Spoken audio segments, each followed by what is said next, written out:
A difference of opinion? We'll have that for you. Join Tony Gwynn Jr. and myself weekdays from 2 to 6 on 97.3 The Fan. And Odyssey Sports Station.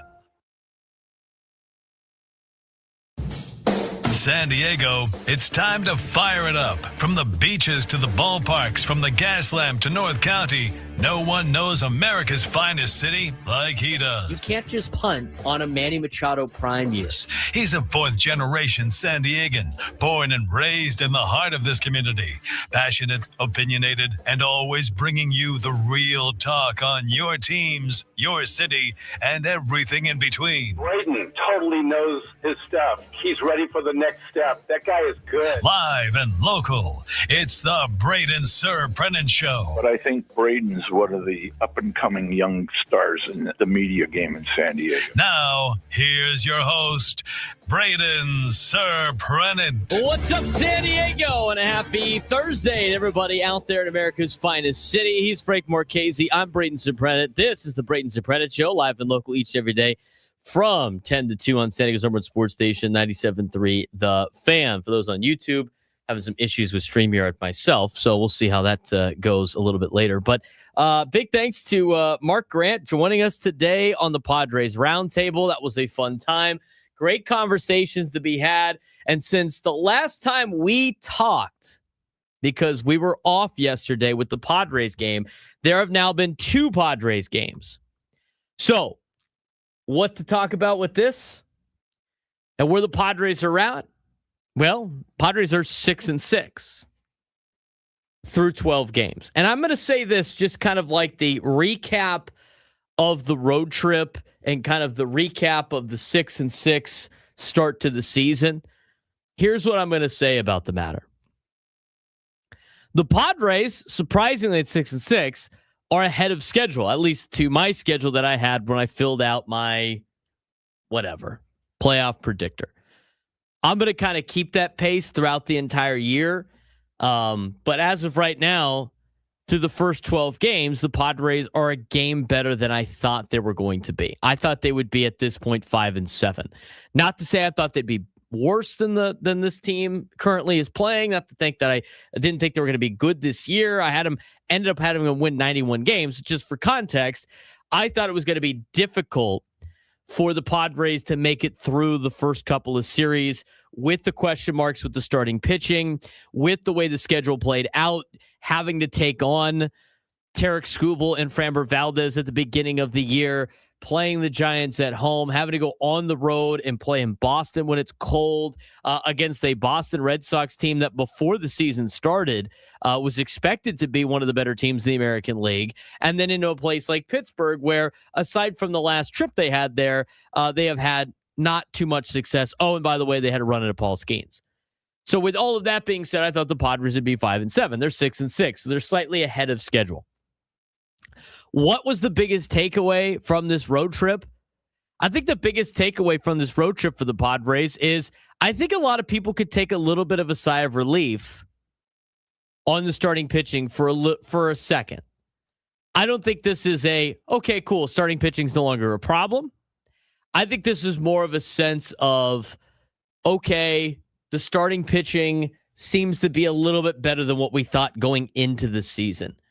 And that's going to continue again tonight with Randy Vasquez against the Colorado Rockies. Hopefully, Randy Vasquez can continue the success that he has had so far this season. I think it really is important for the Padres to have Randy Vasquez continue the success. Now, I don't think he's going to have a sub-1 ERA for the entire year. I don't think he's going to have a sub-2 ERA for the entire year. But the way he's pitching, he is doing an exceptional job and doing a great job for really filling in for the Padres in terms of the starting rotation when you have so many question marks. I thought Nick Pivetta 2 days ago had a pretty good outing. I thought 2 days ago, because Ben Higgins brought up this question on the roundtable about like the luck thing. I do think the Padres are getting a little unlucky, but I think the game 2 days ago was the definition of all right, well, that's a big hang with him, as Mark Grant would say. Because 2 games ago was you had a lot of things not go your way in that particular game. The 2 runs that they had scored, that Pittsburgh had scored against the Padres, was on O'Neal Cruz on a bad swing. He had jammed on a ball, and he just barely punched it down the third baseline on, as Mark Grant said, a 28 hopper to left field that scored the 2 runs to give the Pirates a 2-0 lead. Xander Bogaerts answered with a home run against Paul Skeens. Didn't have that on my bingo card, let me tell you.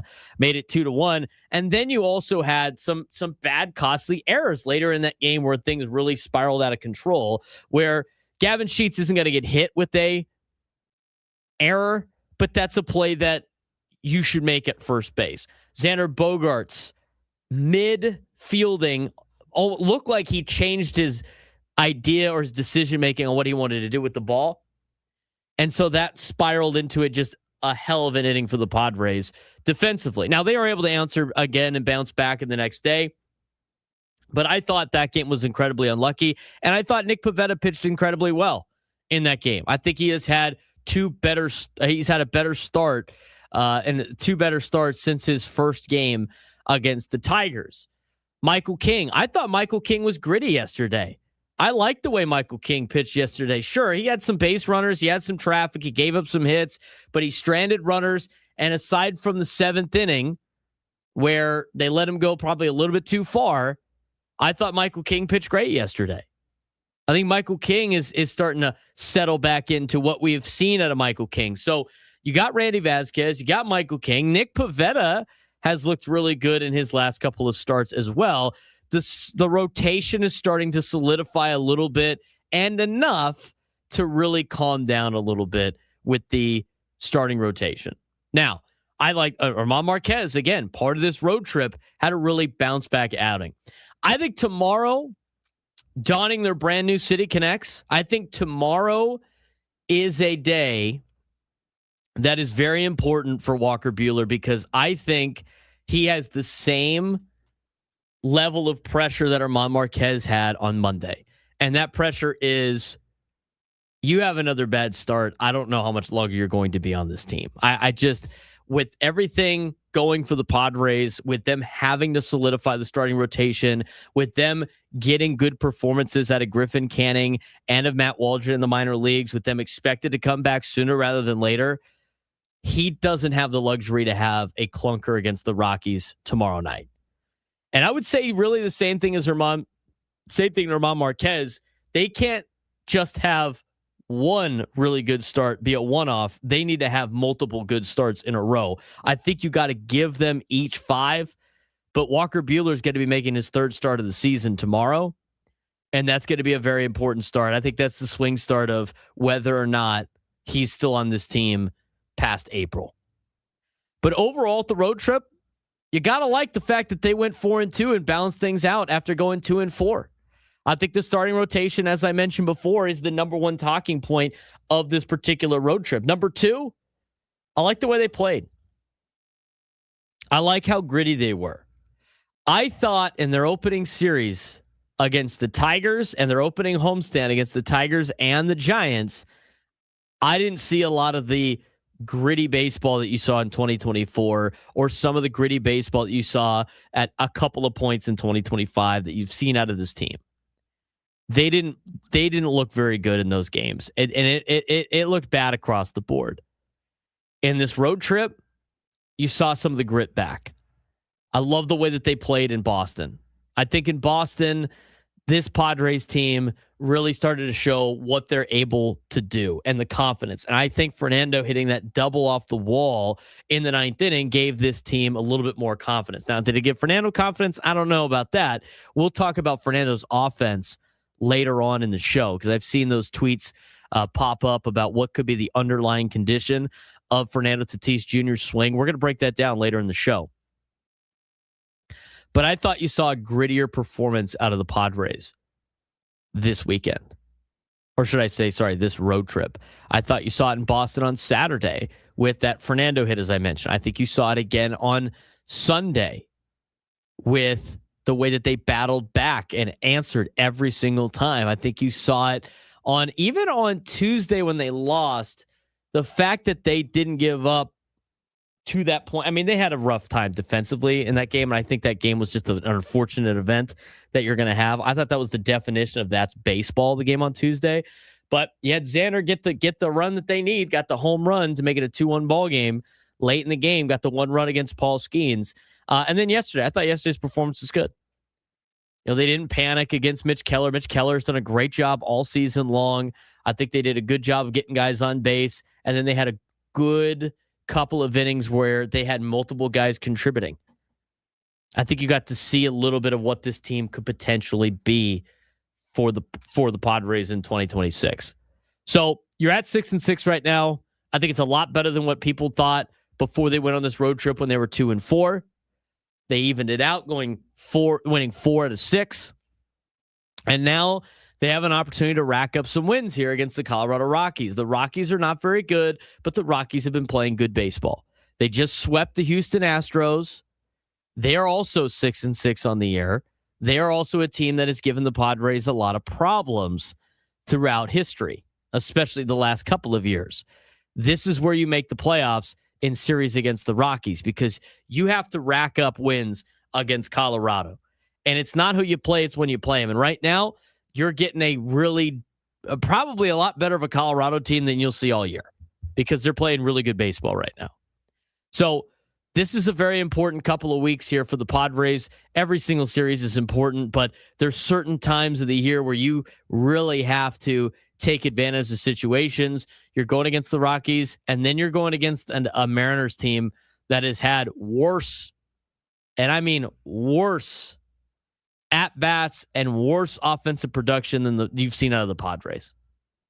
So that's my takeaway for the first 12 games. When we come back, we'll hear what Frank's got to say about the road trip, about what we saw in yesterday's game. We'll talk about the brand new City Connects. They look phenomenal. I like them as a San Diegan, getting the navy blues back and a little bit of the orange with the marigold. And I think the hats are sweet. I think they really hit it out of the park. We'll talk about the City Connect jerseys as well when we come back on the Braden Surprenant Show. San Diego's number one sports station, 97.3 The Fan.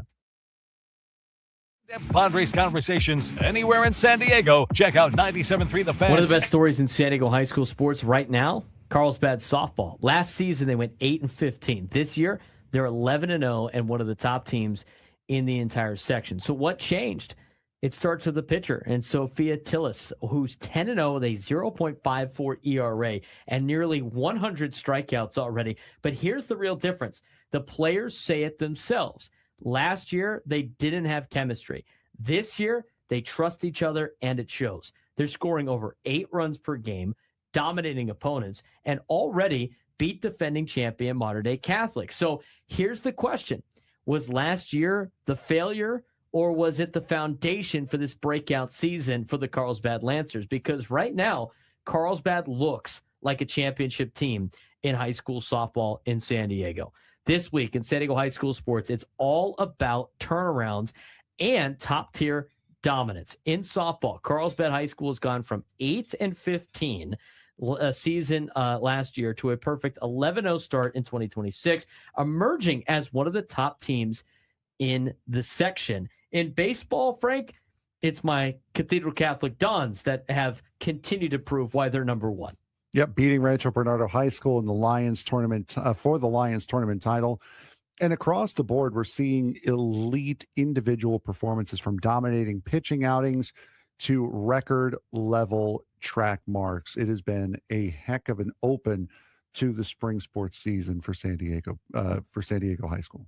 Yeah, and you look at some of the other big storylines, of course. I mean, you look at the San Diego High School sports that are starting to show us who the real contenders are. And this week, one of the biggest storylines is a complete turnaround. We're talking about a team that obviously struggled last season and now looks like one of the best teams in the entire section. And that storyline, of course, is the Carlsbad softball turnaround. They might be the best story in San Diego right now. Last season, 8-15, had a lot of chemistry issues, injuries, a step backward for a traditionally strong program. And this season, 11-0, ranked number 2 in the section, and already owns wins over the Open Division champion in Mater Dei Catholic. So as mentioned, Frank, I talked about it a little bit in my open, but what changed? It seems like it's been a chemistry thing. Yeah, it starts in the circle with pitcher Sophia Tillis, who has been dominant. She's 10-0 with a 0.54 ERA, nearly 100 strikeouts, and completely controlling games. But the bigger difference might be the team chemistry. Players themselves said last year they lacked trust, and this year feels completely different. Add in explosive offense, averaging over 8 runs per game, and it's looking like a legitimate championship contender in the CIF San Diego section. Let's talk about baseball. We talked about the Cathedral Catholic baseball team against Rancho Bernardo. They got a true heavyweight matchup between the Dons and the Broncos in the Lions tournament, number 1 versus number 2, and it's just like you'd expect. It came down to one mistake. Cathedral capitalized early and wrote a dominant pitching performance from Cody Reynolds to a 3-0 victory, a one-hitter complete game. That's what elite teams do. They don't need a lot of opportunities. They just need one. And right now, Cathedral Catholic looks like the most complete team in the county. But moving on, it sounds like we got some other performances around baseball and rising performances in the rankings. Yeah, absolutely. We're seeing some standout individual performances across the county. Freshman Colton Wyndham from Granite Hills went 10 for 13 in the Lions tournament. Jeremiah Jennings from Madison threw a no-hitter in the tournament as well. Track and field, Justin Richardson from Rancho Buena Vista jumped to number 1 in the state in the triple jump. That's the kind of talent that not only wins locally, but puts San Diego on the map nationwide. Yeah, not every team is cruising, though. Grossmont ran into a classic baseball program. They ran into some pitching depth issues, and after 4 games in 4 days, they ran out of arms and gave up 12 runs in a tournament loss. It's a reminder that in baseball, especially in tournament play, depth matters just as much as talent. But, the big question of the week is the talent versus chemistry standpoint. And right now, it seems like for Carlsbad, it's been the team chemistry, and you love to see that at a high school sports, especially with how and where sports are going at the college and high school level. It's great to see a story like Carlsbad. Yeah, exactly. It's always nice to see a team that's able to regroup and change. Not sure what changed over the course of the year. Maybe there were some new underclassmen that came up. Maybe there was a coaching change. I honestly don't know. But it is always nice to see a team that looked completely lost last year completely do a 180 the next season and really turn it around. It's really special to see. High school baseball, spring sports, high school softball starting to heat up here in San Diego. Easier to listen to The Scraby Show. The full show and each individual hour are available in podcast form on Apple Podcasts, Spotify, or wherever you get your podcast. Hey, broadcasting live from the Bill House Studios. We know how. We were on the Epic Padres Roundtable earlier today. That was a fun time with Mark Grant. He was our special guest today on the Epic Padres Roundtable. If you missed any of that, you could go back and listen wherever you get your podcasts. You can also rewatch it on YouTube and check that out as well. It also was broadcasted live on our Twitter page, so that will be on there also. Good conversations to be had with Mark Grant today, but one of the big talking points from the roundtable that I talked about in my open is kind of recapping this road trip for the Padres going 4-2. They're now 6-6 on the season. And before we dive into the new City Connect jerseys and hats and uniforms that they came out with today with 7 other teams, I think everybody that got a City Connect this year announced theirs today. We'll talk about that in a little bit. I mean, they had some pretty cool stuff on the explanations of why they did some of these things. But I like the City Connects. I think they're a lot better than the last ones. I think they did a really good job. Again, with City Connects, like you're not going to please everybody on City Connect jerseys. I mean, you're just not. So a lot of people have little problems with the jersey and they nitpick, but that's, I think to me is kind of a personal opinion on certain things. It's a cool jersey to me. It's a jersey that they're going to wear on Fridays. I think it does a good job representing the city a little bit more than maybe last time. And I think kids are going to love it. And I think a lot of people like a lot of the gear so far. So I like the City Connect jerseys. I love the hat. I think the hat is sweet. But we'll talk about that in a second. Padres are 6-6. They just went 4-2 on the road trip. I thought the biggest takeaway was the starting pitching starting to solidify and the fact that they played a little bit grittier. Frank, for you, after watching these last couple of games in Pittsburgh and then recapping the road trip, I think this was a great bounce back after what was a very disappointing homestand to start the year. Yeah, for sure. And you got exactly what you expected out of Tuesday, honestly. You ran into Paul Skeens. You've run into 3 aces. You haven't performed against any of them, to be fair. To be fair. And yesterday you cleaned up. You did exactly what you needed to do. It took a little while before you did it. I believe it was the 7th inning when the runs started coming in for both teams, but you turned it around. You turned around what was a bad homestand to open up the season, and you turned it into a successful road trip. That's something that you could have let spiral, especially after losing the first game in Boston. So you're already on the downer from losing at home. Now you go 4-1 after that. So you turned it around in a big way. And as I said on Tuesday, coming home 6-6 is not bad at all. I would absolutely take that right now.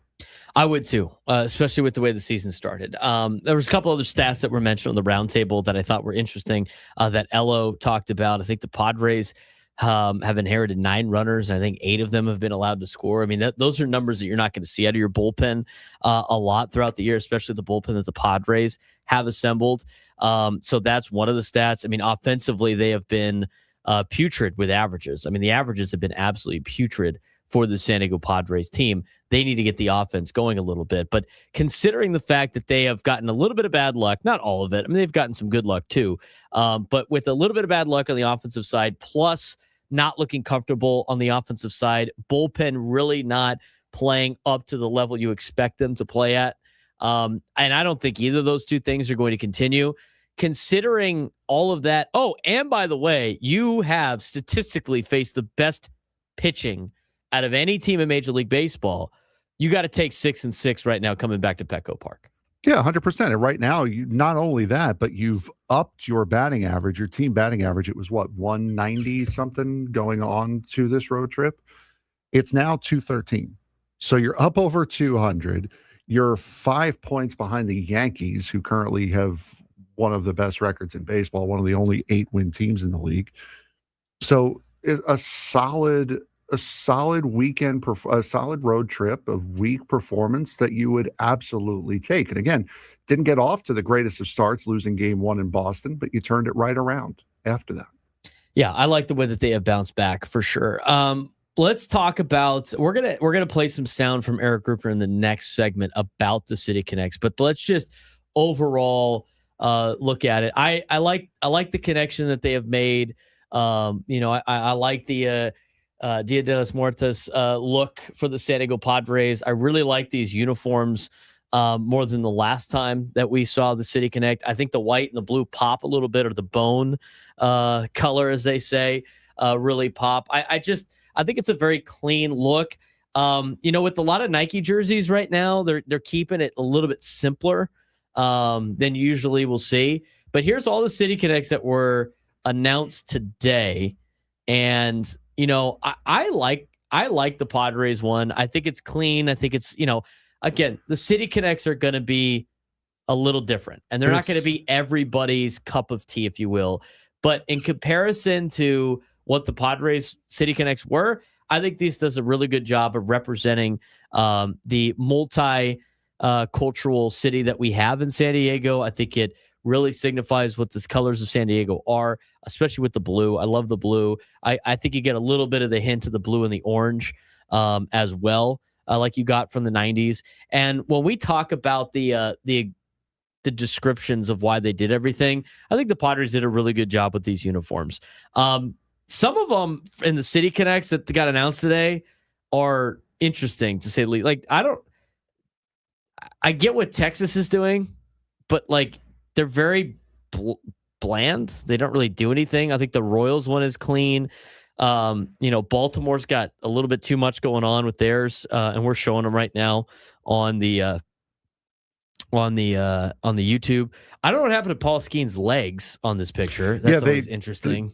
They just rode Acuna's picture all the way up. They just didn't want Skeen's socks to be shown or something. It's fun. It's also interesting. A thing that I'm seeing here. I don't mind the Pirates ones. Those are kind of cool. The hat's sick. The morning show got theirs. Oh, they are. They're pullovers. Yeah, they're not actual. They're not button-down jerseys. I like that. Are the Padres the only ones with those? No, the Braves have pullovers also. The Braves are also the non-button-down. I like that. I like the fact they're pullovers. I think the Pirates ones are really cool. I like that yellow hat. Hat looks good. I think a lot of the City Connect hats are money. Yeah. Oh, 100%. In fact, I don't know if you can dog really any of the hats. The Brewers are.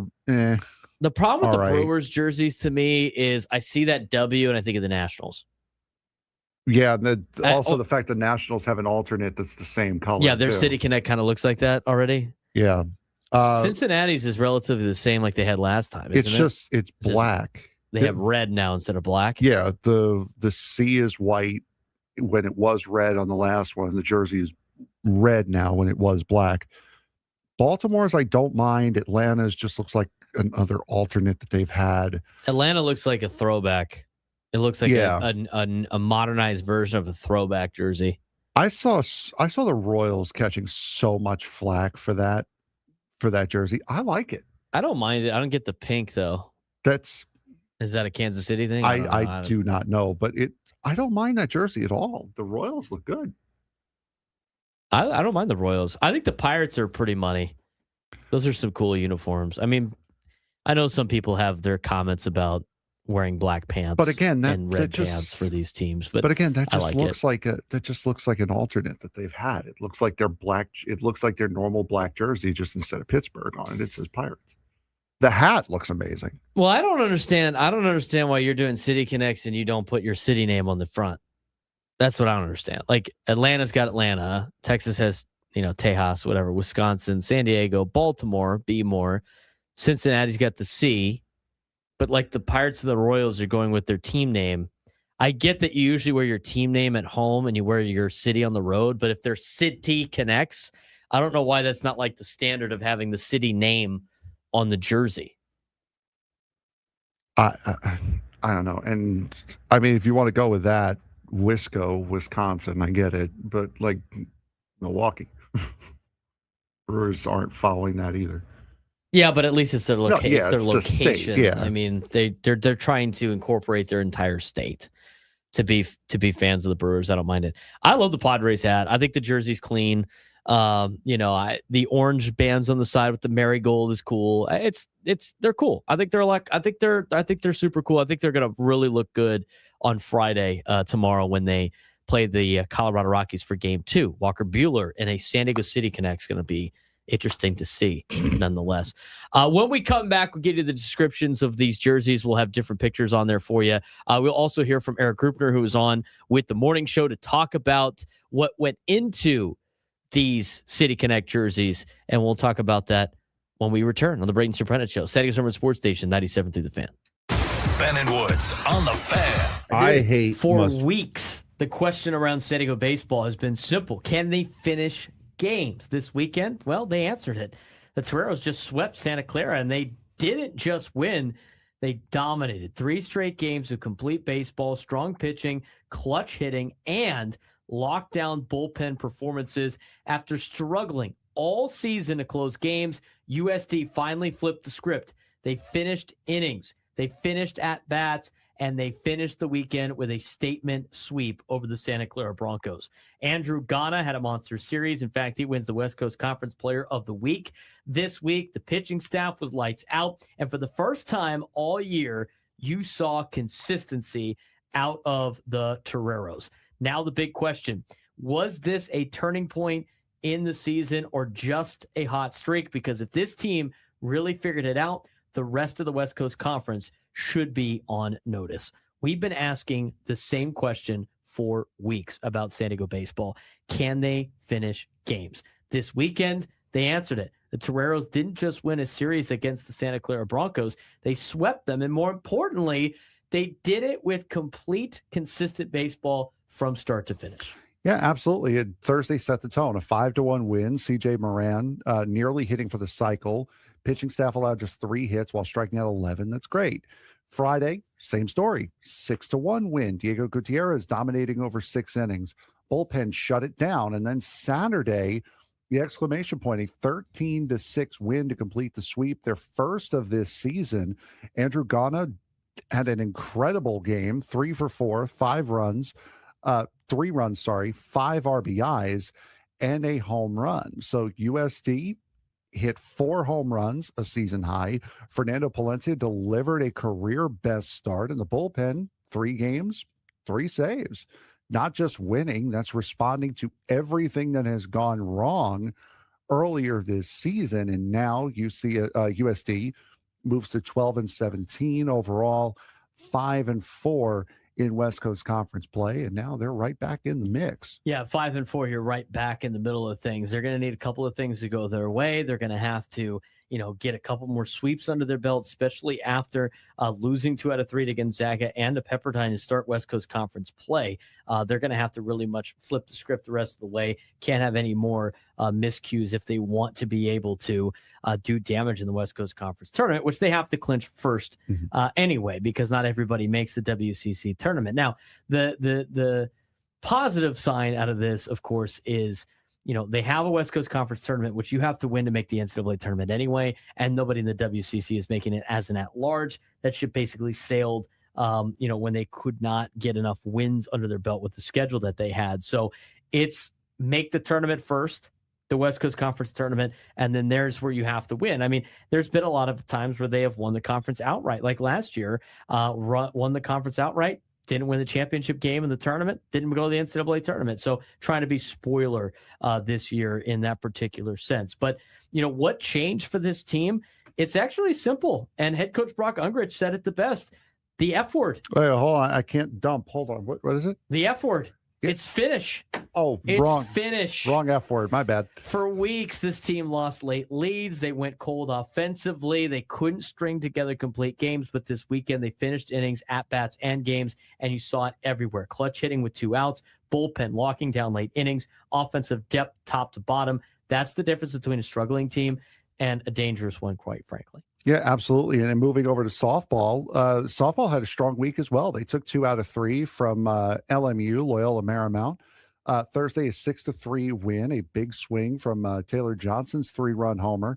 Friday, a 3-2 win with a clutch 5th inning comeback. Strong closing pitching to seal it. And then on Saturday, you had a chance to sweep. Unfortunately, came up short, 11-6, but showed fight after a rough start. So a solid week for USD baseball and softball. Yeah, USD ended up winning the series. As Frank mentioned, they improved to 3-2 in West Coast Conference play. And just like baseball, they're responding. So did those weekend change the trajectory of San Diego baseball season? Because the reality is, a week ago, we were talking about a team that couldn't close games, stuck under 500, looked like they might fall out of the West Coast Conference race entirely. But now, sweeping a conference opponent, got elite starting pitching, saw their lineup explode, and most importantly, finished everything. This is where the season can flip. And it either was 2 things. It's either a 1-week hot streak, or this is the moment where USD figured it out, because if they play like this, they're not just competitive, but they're a real threat to win the West Coast Conference. Now, this week on Tuesday, they will play the Anteaters of UC Irvine, who had been struggling in the Big West play. They play them Tuesday at Anteater Ballpark in Irvine. And then they have a huge conference series at first place, San Francisco, the Dons, currently in first place right now. Great opportunity for the Toreros as they will play day games this weekend in San Francisco. So pretty much a big measuring stick for USD to see if they can continue to do damage in the West Coast Conference. We'll keep you updated on how they did next week. And a hotline is not Big Bank Banking. It's Vedder joining us at 1 o'clock, right, Frank? We changed to 1 o'clock. 1 o'clock, but we'll get a preview of the Padres and Rockies series as Drew Goodman, Colorado Rockies broadcaster, will join us at 1 o'clock today. Later on in the show, get you that full preview of Padres and Rockies. All right, let's get to, I just forwarded you the email, Frank. Let's pull up the City Connects for the Padres. Let's get a deeper dive into exactly what these are about for everybody that's seen the new uniforms. They have a lot of good descriptions about why they did XYZ, what the cap entails, what the sleeve patch is, everything like that. So I'm going to let Frank get that going on YouTube. But for everybody driving around, the new City Connects are, I think they're really cool. I like them. I think I like them more than the last group of City Connects. And not to say that I didn't like last time of the City Connects. I think they did a good job. I think they're going to pop on Friday when you see them in person. So what these City Connect jerseys look like. The hat, let's talk about the hat first. We'll work our way down. With the hat, it features a bone crown. Okay, so here's the deal. The crown of the hat is like the part on top, right? That part it's bone colored. So it looks white, but the exact color is bone. And then they have a obsidian bill, which kind of looks navy blue. And then on the inside of the cap, it's cool. They have a floral pattern, like on the inside part of the hat around the brim. And that is, it says the floral pattern on the interior. The hat design is a nod to one of the Padres' greatest teams and legends taken too soon. So this is a nod, they said, to specifically like Tony Gwynn and to Ken Caminiti and that 98 team and some of the Padres that have worn the blue and orange that have passed away, before us. So that was a pretty cool tribute. So when you see that hat, that's kind of a tribute hat that they're wearing, which I think is really awesome. I think that makes that hat even cooler. But it's basically, again, the hat color officially is bone, but for people driving around, it looks white. And then they have the orange S and a blue D. I think they're calling that obsidian.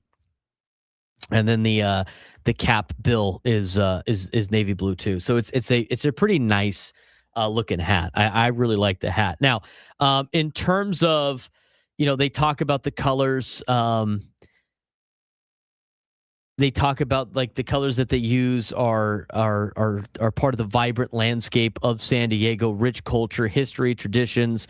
So it's bone, obsidian, marigold, aqua, fireberry, and Padres gold are all mentioned and used in these uniforms. And they all come together in one uniform. So, the obsidian, the jersey is obsidian color, which is like a navy blue. It's got a white, it's got the old City Connect font across the chest. It says San Diego, which is in bone color, and the accent of some of the marigold and stuff like that around the San Diego and the numbers. So that's the jersey front. They got marigold flower pattern on the cuffs of the sleeves, which look nice. The pants are bone white. They have a marigold floral powdered belt, and they got the marigold floral powder pattern sides of the pants as well. It's pretty cool. I like them. They said the marigold pattern is sublimated on the trim of the sleeves and the braids of the bone-colored pants. This flower is quintessential to Dia de los Muertos and symbolizes joy and the beauty of life. The word mark, the uniform, is a continued celebration of our binational region. The refreshed word mark is inspired by our beautiful shared coastline, spectacular sunsets, and active lifestyle. They have a really cool sleeve patch on these that it's opposite the Motorola logo. It's the Dia de los Muertos. Is about remembering and celebrating our loved ones. The Padres honor our traditions and families with a La Catarina patch, an iconic symbol of this holiday and celebration of those who we hold dear. She is adorned with traditional floral crown, surrounded by candles, and set against the aqua backdrop of the Pacific Ocean. It looks pretty cool as well. So I think they look cool. Again, they're not going to be everybody's cup of tea. You're going to get complaints from everybody on every type of City Connect jersey. I like the City Connect idea for Major League Baseball. I like the uniform San Diego's got. It's going to be cool to watch this team in these uniforms for the for the foreseeable future. So, Eric, CEO of the Padres, Eric Grupner, joined our morning show to talk about this. And here's what Eric Grupner said. He kind of elaborates more on all of the details of these jerseys, but here's what Eric Grupner said about the new uniforms for the Padres. We knew a couple of things. We knew that the original City Connect was extremely popular with our fans. In particular, the areas of our fan base that we are most interested and need to grow, right? Our average season ticket holder is a 53-year-old white male. We love 53-year-old white males. I'm not far off that demo myself. Same. Was sort of super serving with the brown and gold. Everything we do with our regular uniforms, I think, really hit that core of our fan base, and is awesome. And we always want to make sure we're thinking about that core first. But as we look ahead to continuing to grow this fan base for decades to come, it's going to be what we focus on as our key growth demos, which are young adults, so Gen Z, millennial, and increasingly, that bleeds into Gen Alpha. It's kids and marketing responsibly to families with kids. And it's Hispanic and female fans. And our original City Connect was so well received by those key growth demos. It became, as you guys know, the back to school hat. It was like the hot Christmas gift. Yep. If you were going back to school, middle school, high school, you wanted that mint green with pink hat. And I think we nailed it. I think we also nailed it with a lot of those key growth demos, and more largely our population in San Diego and Baja, when we tapped into the idea that we share a binational culture and region. And that's never really been controversial in San Diego, which I think is amazing and awesome. So we wanted to stay rooted in sharing, celebrating rather the binational region and culture. And I had sort of a seed of a thought that came to me around Dia de los Muertos, and the idea that it was going to give us the opportunity to lean even deeper and in a more meaningful way into the celebration of our binational region and culture, and do it by adding the celebration of our families and our traditions, which are so tied to baseball and the Padres in our region. And I think we've got the opportunity, with tying it to Dia de los Muertos, tying it more universally to the celebration of tradition and family, to really give a rich opportunity for our fans to come in and make that connection for themselves. What did the Padres mean to their father, their mother, the grandparent that first took them to a baseball game? Maybe it wasn't a Padres game. There was a connection to baseball that led to a connection to the Padres, that led to a love of this team and this city and our pursuit of a World Series championship. And then also honoring the tradition of the Padres family. And we did that very directly in our launch video with 5 photos on the ofrenda. And then also, an homage and a hat tip, if you will, back to the 1998 Padres and Tony and Cammy and those that have gone before us, that create the traditions that are so important to us. And I really hope and believe that this is going to be more than a uniform. It's going to be a really profound cultural moment for our fan base that allows everybody, whether they grew up celebrating Dia de los Muertos or not, that's not the point. It's a vehicle that leads us to celebrating tradition and family and connecting it to baseball and the Padres. And I think they did a really good job with that, with these uniforms. So I like them. I'm looking forward to seeing them. The interesting thing, I was surprised with the no buttons on the uniforms and having the pullover type uniforms. There's not a lot of teams in baseball that have those in general, right? I can't think of any off the top of my head. I don't think there's anyone that has a standard pullover anymore. That was a big thing in like the 70s and 80s. I mean, there's sure. And like you've had like, early 2000s, late 90s, they had the vests. Remember the Pirates used to wear the vests that were cool? Yeah, the Reds also. There's a lot of teams that did that. So Padres and Braves going with the pullovers for their City Connects. I wonder if something that like Nike wants to debut now for Major League Baseball. So I like them. A lot of people in the comments are all over the place. I mean, some people like them, some people don't. I'm not going to spend too much time like over analyzing the uniforms, but I think the Padres did a really good job. I think coming up with a City Connect uniform is an incredibly difficult task because you're not going to be able. People are going to be upset about certain things. They're not going to like certain things. Some people are going to like things more than others, and how they view everybody, I think, has a different view of the city of San Diego. I think that's what makes San Diego so special. So, there's going to be a lot of people that they'll nitpick some of the different portions of the uniform, but I think overall, I think it was a home run for the Padres, and you could see it with the amount of people that are waiting in line to buy City Connect stuff. So if you want to get some City Connect gear, you can go to Padres.com and you can go check that out.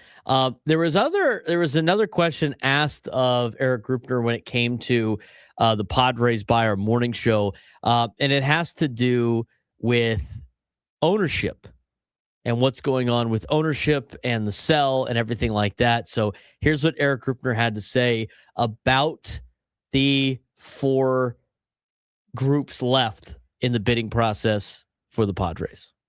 Yeah, so a lot of it now has been publicly reported. It's pretty amazing how information finds its way out. Even with a process like ours, which is, I think, largely been, fairly discreet and confidential, or as much as it could be. But yeah, we have 4 groups left. I think that's been reported. Yep. All 4 groups would be outstanding stewards, continuing stewards of the franchise. I think they all would bring a level of resources and passion to their ownership that will continue to support, and even more so, our pursuit of winning a World Series championship, which is what I think fans really want to know, right? If I'm a fan and I'm not involved as, obviously the role that I have here or the role that I play in helping to lead that sale process, I want to know, is the next owner going to make it better? It's already been great for the last 6 years, but we haven't broken through and accomplished our number one goal, and we're not going to stop until we do. And I think each of these 4 ownership groups, having conversations with them, all understand what they would be stepping into, all understand the goal, and all understand what we need to continue to deliver to our faithful and passionate fans who are the best in Major League Baseball, which is a team that can compete and eventually, hopefully, beginning this season, win a World Series championship. So I think the fans, wherever we end up in this process, are going to be really excited. These are all groups that have or currently do own professional sports franchises. So they're sophisticated, they're experienced, they know what they would be stepping into, and they each would embrace, if they're ultimately the winner, the mandate of winning a World Series championship for the fans. We've been talking about this, Frank. I mean, this is kind of the message that we have said on this show is, and I think the most important thing that Eric Grupner said about the new ownership, whoever it may be, I think the biggest talking point is all 4 that are left, as now said by Eric Grupner, all currently own professional franchises. Mm-hmm. This is not a new thing for them. This is not, I just made a ton of money. Let me buy a sports team and let's just see how this goes. They understand how this works. They understand what it takes to put a team together. They understand professional sports and what it takes to be successful. Now, some of the teams that these owners own are successful. Some of them are not. Some of them are about to be successful. You look at Tom Gorse, who is the owner of the Pistons. They had not been successful for a long time. They're going to get the 1 seed in the NBA right now. And he spent a lot of money. So I just think that the Padres are going to be in a really good spot. And I think the article in The Athletic that we talked about a couple of weeks ago, the future of the Padres, I think, is even more, I wouldn't say prevalent, but it's the future of the Padres is going to be very good. Yeah. Based on situations that they can control and situations that they even can't control. I just think the way the landscape of baseball is shaping up, it is going to reward teams that are kind of in baseball purgatory right now. And those are the teams that are spending money, but not necessarily more than the teams that can spend unlimited amounts of money. I think those teams are going to get knocked down a notch after the next CBA in terms of how much they're allowed to spend. It sounds like they're trying to merge the TV contracts so everybody gets hundreds of millions of dollars in TV revenue a year compared to individualizing that it's been for the long time with regional sports networks. So I think with those two things, the Padres themselves are already going to benefit. Oh, and then you bring somebody else in there that is also got a lot of money and wants to make a splash. Owners that have a lot of money like that own teams want to win a fan base over, and they're going to want to win. They're going to want to make a splash. So with all of those factors leading into this team, I think the Padres are set up to have a lot of success in the next couple of years. Yeah, for sure. And again, I think that's key. And that's something that we tried to tell people is that, you're not going to get just a random guy who's never done this before that wants to own a sports team because he can say, hey, look at what I own. You're going to get a guy who knows what they're doing, knows how to at least put the pieces together in order to get to a successful point. And that's why we said that the Padres are such a unique opportunity, not because teams this good don't go on sale often. Ever. It was an extraordinary circumstance to put the team up on the market, and they're trying to take advantage of it. A lot of the building is already done. Now you have to just find those last couple of pieces, put them together, and then get the win instead of tearing it down, going out and rebuilding things in your own image and hopefully getting to where the Pistons are, getting to where Roma is, getting to where Chelsea is. That you have that, that's all done. You just have to add a couple of extra pieces to it in order to make it work. So that whoever is getting this knows that they are getting a contender and feels as though they know what what needs to be done. It feels as though they have the pieces to be able to get them over the top. I also think every group that's left has some exciting factor to him. Yes. If you look at the Lacob group, he's won so many championships with the Warriors, right? Mm-hmm. I mean, that has been the standard for the NBA. Yeah. Now, this year, no. I mean, a lot of those guys are aging now, but with Lacob, it's the championships with the Warriors. You look at what's his name? The guy that owns AS Roma. Yeah, he's originally Feliciano? From San Diego. No, he owns Chelsea.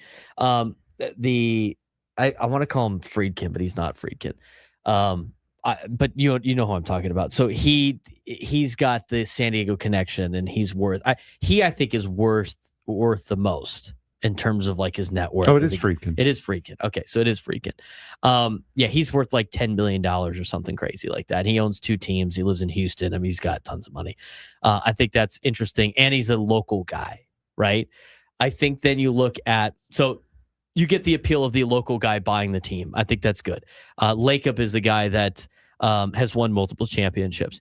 You have the Feliciano group that is... Are they co-owners of Chelsea? Is he a co-owner? Yes. He's a co-owner with the people that own the Dodgers. I think that's an interesting side of things too. I mean, that might be, and they've butted heads in the past. So that could be a spite. I need to buy this team to go after the Dodgers kind of attitude. So that the storyline of that situation is interesting too. I'm not saying that's why he's buying the team or why he put a bid in. I'm just saying that there's some interesting underlying conditions here with him. And then the last group with Tom Gores, that one's interesting too because he owns 27% of the Chargers. And the thing that makes that interesting is he owned a small percentage of the Pistons before he took over the Pistons. And so I said it on opening day, I mean, he's gotten the Pistons the number 1 seed right now in the NBA, but I'm going to tell you, that makes it interesting to me, his ownership of the Chargers. That's all I'm going to say about that. When we come back, we'll talk about the 2 starting pitchers from the last couple of days and how they did in Pittsburgh. Hey, it's Gravy, and if little things in life annoy you, then you are going to like the Daily Gripe. I'll share my pet peeves with you, and I'll feel better about it. The Gravy Show, weekdays, 6 to 7 p.m. on 97.3 The Fan. Play your best at Singing Hills Golf Club, now celebrating 70 years of unforgettable golf. Immerse yourself in 3 renovated courses with pristine views of the beautiful Dehesa Valley. After your round, unwind at Red Tail Bar and Grill, serving an array of Southern California-inspired bites and drinks. Don't forget to sign up for your Singing Hills card for discounts on tee times, dining, and more. For more information and to book your tee time, visit singinghillsgolfclub.com. At Better Buzz Coffee, the best drink ever lives up to its name. Try it in 3 fan favorite flavors: banana pudding, cinnamon pistachio, or honey lavender. And matcha lovers can join in on the buzz with the honey lavender matcha. Find your favorite at Better Buzz Coffee. $18.5 million settlement for a motorist leg injury? Believe it. It happened with iAccidentLawyer.com. The name you know, the name you trust. It's the way to go. Call 800-920-0810. Results vary per fax, no guarantee. Corey Higgins and Independent Associated Counsel Ted Wacker, 1000 Newport Center. When you're hiring, have you ever felt like you're missing out on meeting truly great candidates for your roles? It seems impossible to find them, but they have to be out there somewhere, right? Well, they're not hard to find when you know where to go, and that place is ZipRecruiter. And right now, you can try ZipRecruiter for free at ZipRecruiter.com/radio. ZipRecruiter helps 10 million people with their job search every day. And because these people are actively looking for jobs just like yours, it's easy to find the right person right away. In fact, 4 out of 5 employers who post on ZipRecruiter get a quality candidate within the first day. But if you're not using ZipRecruiter, you're missing out. So see what it's like when the impossible is easy. When you go to ZipRecruiter.com/radio right now to try ZipRecruiter for free. Once again, that's ZipRecruiter.com/radio. ZipRecruiter.com/radio.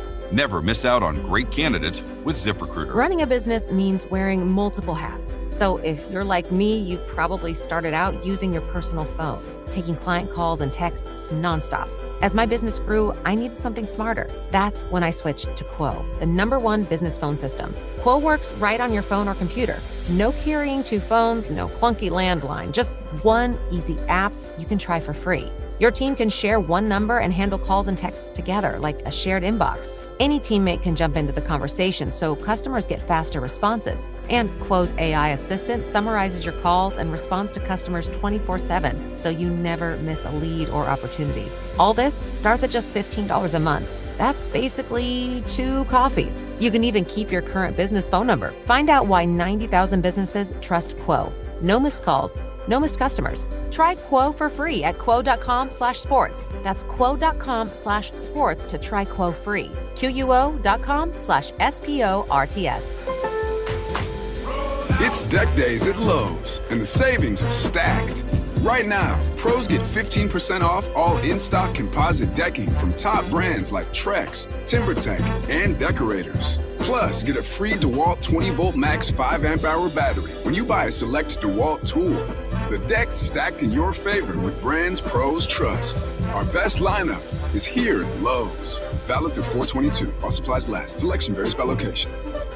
My name is Christine, and I'm a widow. My husband, Ryan, was a healthy 34-year-old, and 3 months later, he was gone. Thankfully, he had life insurance. Ethos made it so easy. You can get a quote in seconds, apply in minutes, and get same-day coverage. 100% online, no medical exam. Life insurance didn't take away the loss, but it did give us the space to just grieve. Get your free quote at ethos.com/protect. Ethos.com/protect. Paid spokesperson. Time spent on application may vary. Online health questions required. Padres Rockies today. Morejon kicks and deals and a swing and a miss. Pre-game 5:40. First pitch 6:40. The Padres play here on 97.3 The Fan. KWFN and KWFN HD1 San Diego. Hey, it's Chris Ello from Gwynn and Chris. Tune in for sports talk with a little bit of nonsense mixed in. That's Gwynn and Chris, weekdays 2 to 6 p.m. on 97.3 The Fan. And Odyssey Sports Station. Next got unveiled. They look pretty cool. Shops are open a little bit earlier the next couple of days. Go get your City Connect gear down there at Petco Park. It'll be a fun time at the ballpark. No off day on a Thursday, Frank. We got Padres baseball tonight for a 4-game series. Yes, sir. Really not the case next week, but hey. No, they didn't really give the Padres any favors on that, but here we are. Well, actually, Monday. They're off Monday. I was going to say, they play next Thursday. Biggest fan suites on Thursday. Did they ever announce who the biggest fan was? They didn't announce the name, but we do know what game they chose. Yeah, we do know that. I didn't remember seeing anything on that. Anyway, 833-288-973. 833-288-973. Tell us what you think about the City Connect. We're going to talk about the road trip a little bit more here in a second. But let's get out to Brandon in Carlsbad. Wants to start the show off. Brandon, what's going on, man? Uh-oh. Brandon's so excited he muted himself. We'll put him back on hold. We'll get to Brandon in a second. Okay, let's talk about this game yesterday from the Padres. When you look at the daily newsletter from Kevin Acee, there's a couple of things you can pick out of it. One of the talking points, in my opinion, is leadoff guy. The leadoff situation is not getting any better, Frank. It's really not. No, it ain't. And they asked it on the roundtable today, and what are your solutions? I don't know. I don't think it's a single player, to be honest with you. I mean, if you look at the numbers for our leadoff hitter, the Padres have gotten the least amount of production out of the leadoff hitter out of anybody in Major League Baseball. Anybody in Major League Baseball. So that's not great, Bob. No, it's not. The other thing that I find interesting with the leadoff batter situation for the Padres, and we've been looking at these splits, the Padres are still yet to get a batter on base to start the game. No hits out of in 12 games, the leadoff batter for the game, 0 for 12, and not a single walk. I'm not going to lie. That seems like a problem. It's not fantastic. In terms of leading off an inning, now, we did have a couple of hits leading off an inning yesterday. Gavin Sheets led off an inning with a double. Did they score him? No, they did not. But not only is leading off the game a problem, which they don't have a single hit doing that yet. Leading off an inning, which could be anybody, by the way, right, Frank? That could be anybody. That could be anybody in the lineup at any point in time leading off an inning. Leading off an inning, the Padres are 18 for 98. They're hitting a .184. They have 8 doubles. They do have 1 home run, and they've worked 8 walks, but they have 22 strikeouts. But hitting a 184 to lead off innings, also not great. In terms of players in the lineup that are inserted in the leadoff spot, this year for the Padres, so far in 12 games, they have had 50 at-bats and 53 plate appearances.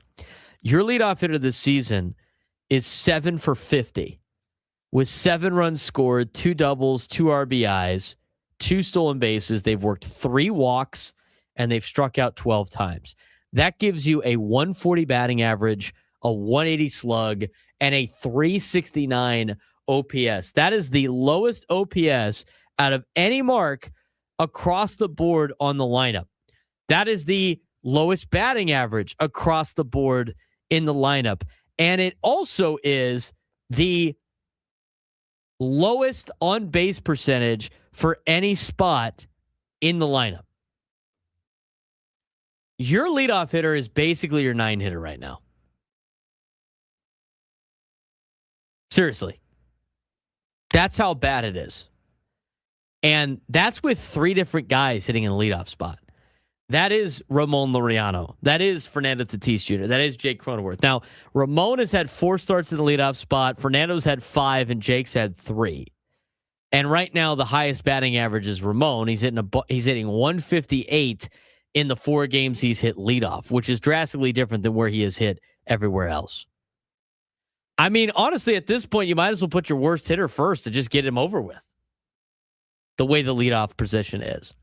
So I'm going to ask the same question that was asked to me on the roundtable.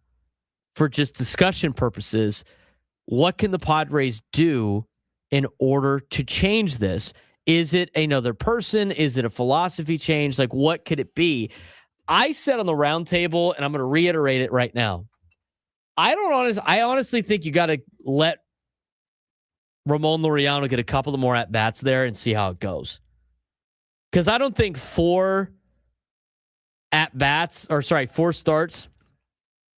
in the leadoff spot is enough of a sample size to be like, all right, this guy can't do it. We know, we've seen Fernando hit leadoff a bunch. I'd like to see Ramon Laureano try it for the entire weekend for the Padres. And then after that, if that doesn't work, maybe go to Jackson Merrill. And if that doesn't work, I mean, I don't know how many more ideas you could throw out there in terms of the leadoff spot. At least with Ramon, and we haven't seen him do it too much yet.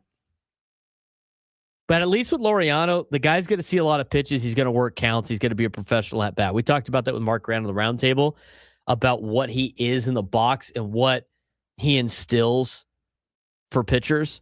But you can move Fernando there. At this point, like, I'm the biggest advocate for Fernando batting leadoff. The way he's swinging right now, I don't want him getting up as many times as possible. You might have to move him down in the order until he figures it out. We're going to talk about Fernando and his offensive woes in a second, some of the deeper dives in the analytics of why he might be performing like he is.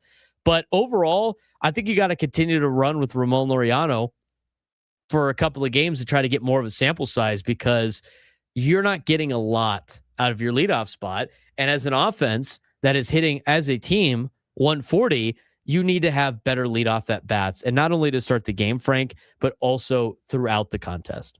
Yeah, and I mean, there are a couple of guys that we've said. Jackson Merrill, you could probably throw him in there. Fernando has been the consensus leadoff guy for the last couple of years.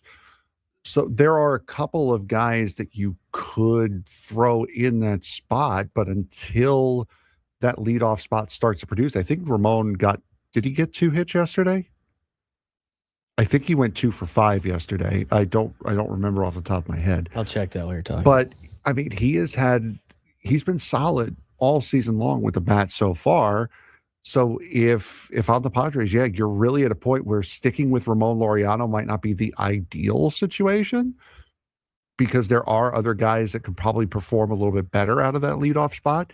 But with him being your best hitter right now, that's kind of what you got to go with. Laureano was 2 for 5 yesterday with the runs scored. He's now hitting 244 after the great start that he had to the season. And I think a lot of that has been in this leadoff spot, with where things have gone down. But you look at the averages are not good for this team. Your best batting average right now is Miguel Andujar. He's hitting 310. I mean, Miguel Andujar has been a great pickup for this team, for the Padres. But as I said on the roundtable, and that's a different conversation I think is interesting too, is what do you do with the Andujar, Castellanos, and Sheets situation? Yesterday, all 3 of them were in the lineup, but then you sacrifice a little bit on defense. Is that something that you should keep continuing because you need to look for the offense? We'll talk about that in a second, but I think your move right now is Laureano in the leadoff spot. I like Fernando batting leadoff. I think he needs to get right before you can have him bat there all the time. And I think he does a good spot in the number 2 spot also. I think it's a little bit better for him, but you got to get his average up. He's hitting below 200. And not only that, his OPS is 544. I mean, that's one of the worst OPSs on this team, aside from Ty France, and Ty France hasn't had a lot of at-bats. He's only hitting $125. I mean, 544 is the worst on the team that starts every day. Second worst. He's better than Cronenworth. And Jake's hitting 171 with a 529 OPS. And thank God he hit a home run yesterday with those 2 RBIs. It was great to see Jake hit one over the fence. You could tell it's been bothering him with the way he's been swinging. But that's why I like Jake Cronenworth in the number 9 spot. I think you keep that the same. And, at this point, I got to see a little bit more out of Ramon Laureano. Not out of Ramon. I got to see more of Ramon Laureano in the leadoff spot before I move him out of there. Because out of all of the players that are hitting the best, he is at the top of the list, with the exception of your platoon guys, which are Castellanos and Andujar. I like the way Laureano's swinging the bat. Even though he's hitting 244, he's going to give you competitive at-bats. He's going to grind out counts. He's going to at least start the game off and make you throw a lot of pitches.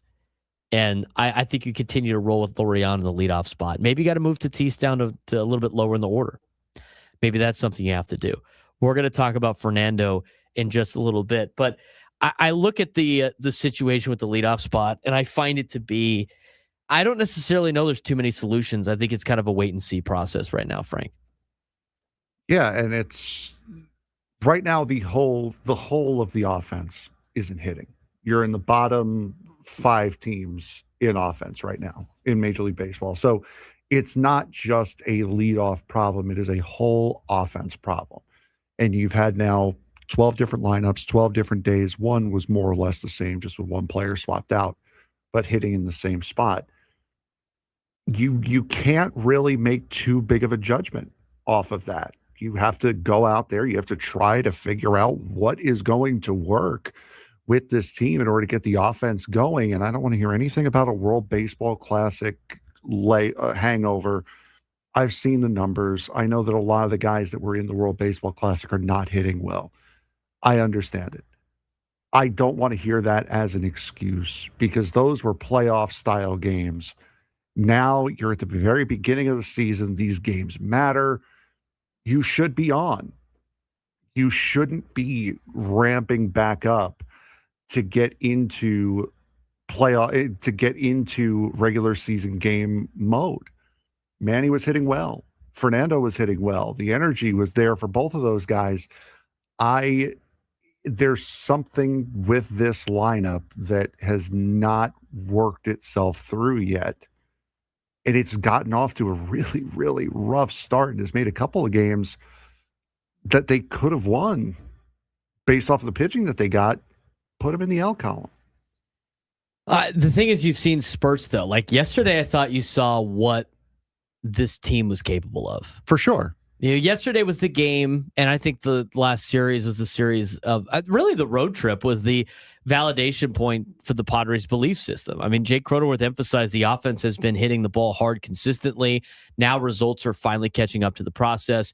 And over the past week, offensive production has surged, and confidence internally has never wavered, which is very important. You can't let these guys start to press up there at the plate.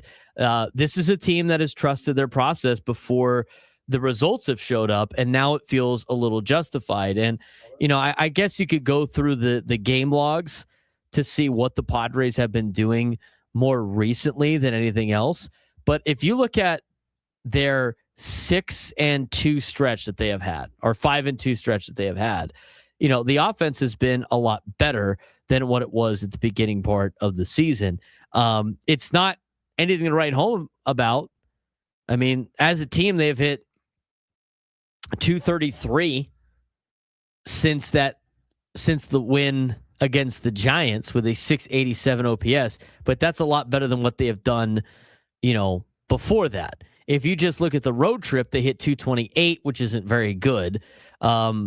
But on top of that, here's the other thing. They have now faced the most difficult slate of pitching that any team in Major League Baseball has faced in terms of the pro stuff plus and everything like that. I mean, take what you want out of the pro stuff plus and all this other stuff. But the reality of the situation is, Frank, they have faced two of the best starting pitchers in all of Major League Baseball.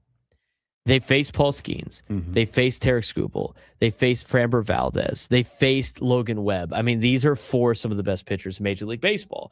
They're 0-4 against those teams, and they're 6-2 against everybody else. You're going to have to win those games at some point because Paul Skeens, Logan Webb, Tarek Skubal, those are pitchers you're going to face in the postseason. So if you have postseason aspirations, if you believe you belong in the postseason, you're going to have to hit against those pitchers. I understand that those hits are going to be hard to come by, but you're going to have to you're going to have to punish them if they make mistakes. And you're going to have to start beating them the further and further down the season you go, because you can't just lose to every ace and every number 2 pitcher and then beat up on 3, 4, 5 and expect to win or expect to make it far in the postseason. It's just not going to work. You got to win about half those games. It's just if you look overall, Frank, like year to year of how teams do against good pitching, you know what they do? They don't do well. They never do well. And the more you look at it, like I've always, you remember they always have these conversations like, well, what are they doing against teams above 500? And every year that I look at those numbers, every good team doesn't do well against teams above 500. No. Why? Because the teams are good. You like if you play about 500 ball against those teams, you're doing something really good. Even like the big bad Dodgers, and right now it's too early of a sample size, but even the big bad Dodgers don't do as well against teams above 500 than they do against the teams below 500. They have to capitalize on wins against teams that aren't very good. And then you got to tread water against some of those teams that you're going to see in the postseason. Now, you know, somebody in the YouTube chat wanted to mention, like, is Paul Skeens going to get traded? Is that where you're going to see him in the postseason? No, but pitchers, no, that caliber of pitchers, he is an anomaly, right? And there's not going to be a lot of people that can replicate him, but there's going to be guys very good that you're going to have to deal with in the postseason. And when you get to the postseason, most of the rotations are stacked. But at the same time, I mean, you're seeing a lot of teams now not really rely on their starter for a long period of time. It's mostly bullpens. I think to make it through the regular season, you have to have good starting pitching. I think you need to make it through the postseason, you got to have legit bullpens. I think the Dodgers have shown that the last couple of years of what they've been able to accomplish with some of the bullpens that they have. But overall, the hitting is slowly improving. You're seeing flashes. I think once they start to see more normal pitchers in Major League Baseball, it will be a little bit better for this team. But I'm just glad they're not pressing at the plate. And my favorite part about this road trip was they really answered every single time. The only time that they didn't answer was when the bullpen gave up a huge inning late, where at that point it was like, all right, it's the game's over at this point. Friday against the Red Sox, where it got out of control, and then Tuesday against the Pirates, where things did not work out well. When we come back, we'll discuss a little bit more about the lineup production. I'll give you some numbers to be optimistic about the offensive growth, and we'll talk a little bit more about the pitching staff and how they have done on this road trip on the Braden Surprenant Show. San Diego's number one sports station, 97.3 The Fan. Hey, Captain Chris, you've got Ed from Mission Fed. We are under 2 weeks left in the NHL season, and the best race in hockey is happening right now in the Atlantic Division. The Tampa Bay Lightning, Buffalo Sabres, and Montreal Canadiens are all within 2 points, and all three can still win the division. Sabres just dropped 8 goals on Tampa in their last meeting, and now they've got the easiest schedule remaining. And that's why I'm saying this.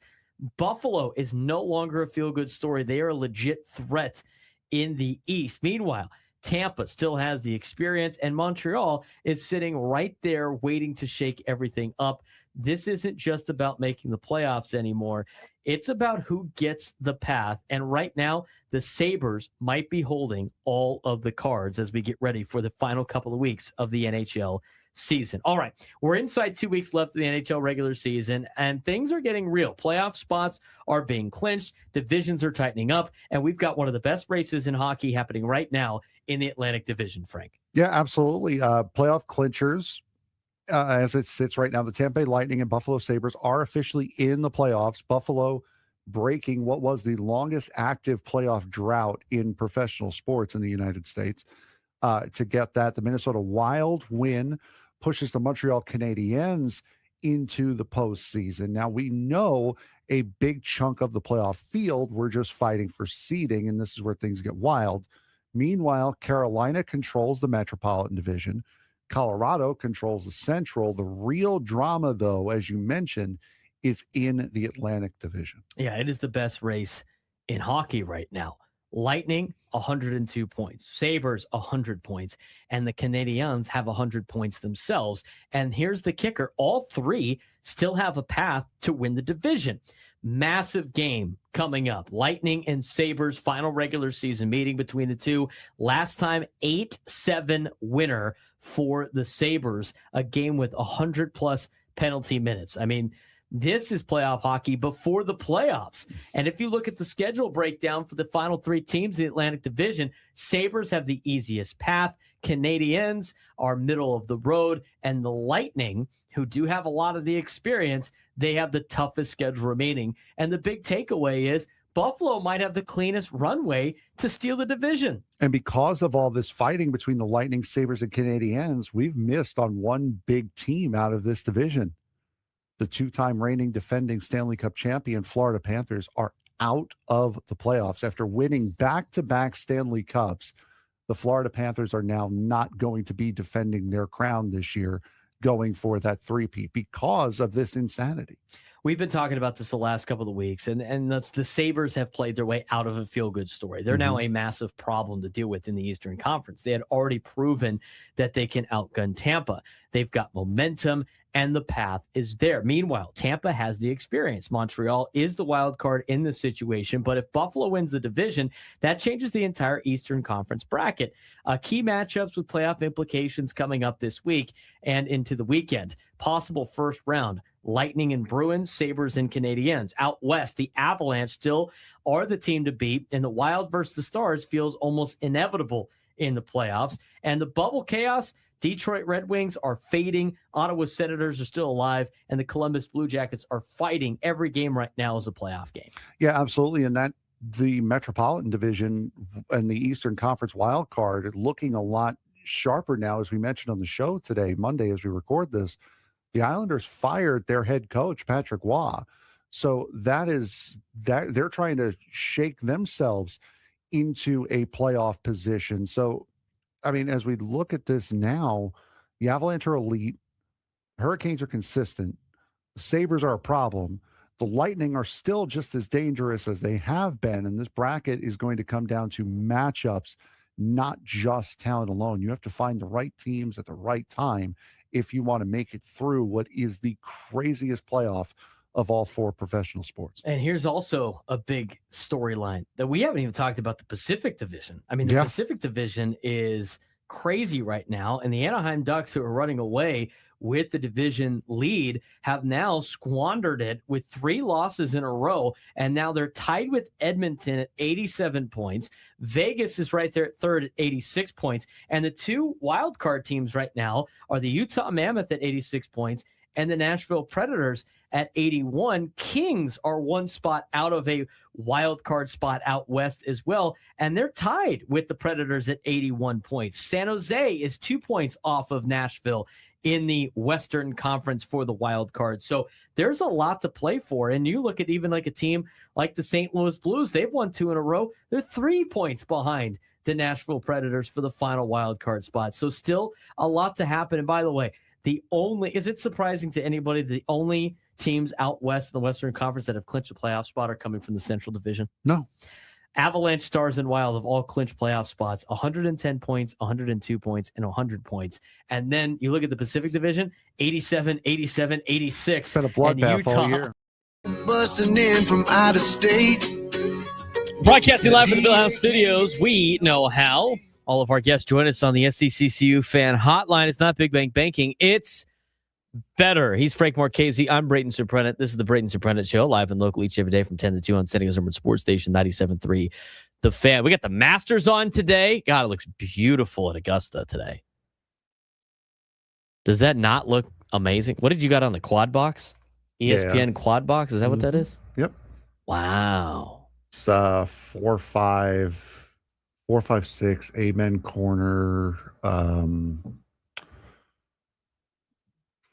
McElroy and Bryson, I believe.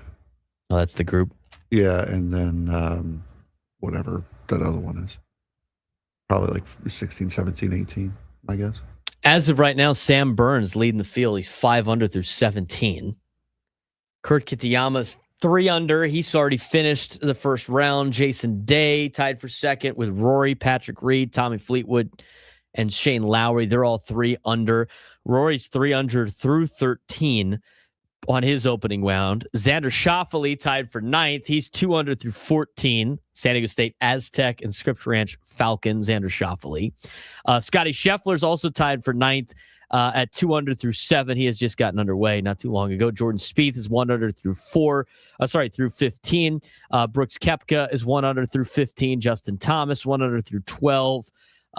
Just to name some of Dustin Johnson's even. He finished even today, shot a 64. As a lot of these rounds continue over at Augusta National. I'm trying to find JJ Spawn is 2 over. He is through 5 today. John Rahm's 2 over through 4. Who else we got? Bryson DeChambeau's 3 over through 14. Just to name some of the most notable players. The cool thing about the Masters too is like all like the previous winners get to play. So like you get Vijay Singh sightings. When's the last time Vijay Singh played in a tournament? He's over through. He went 7 over in the first round. The last time I remember really Vijay Singh being like a thing that we had to pay attention to was the. Yeah, that sounds rough. The way you said it. Sorry, the playoff hole he played with Tiger at I believe it was the Masters in like 2008 or 2009, whenever that was, and then the week after that. It's like, wow, Vijay Singh and all, and then after that, it's just. He won the Masters in 2000. He could play in the Masters every year. Oh, must have been like the PGA Championship or something. Right? Yeah. Well, I mean, I don't know if he wanted that. No, it was whatever major. It was one of the big major tournaments. He went to playoff holes with Tiger. Is he even like still? I mean, he probably only plays the Masters. That's kind of a great gig. You win the Masters one time, he's go out there and play all the time. There you go. Just for fun.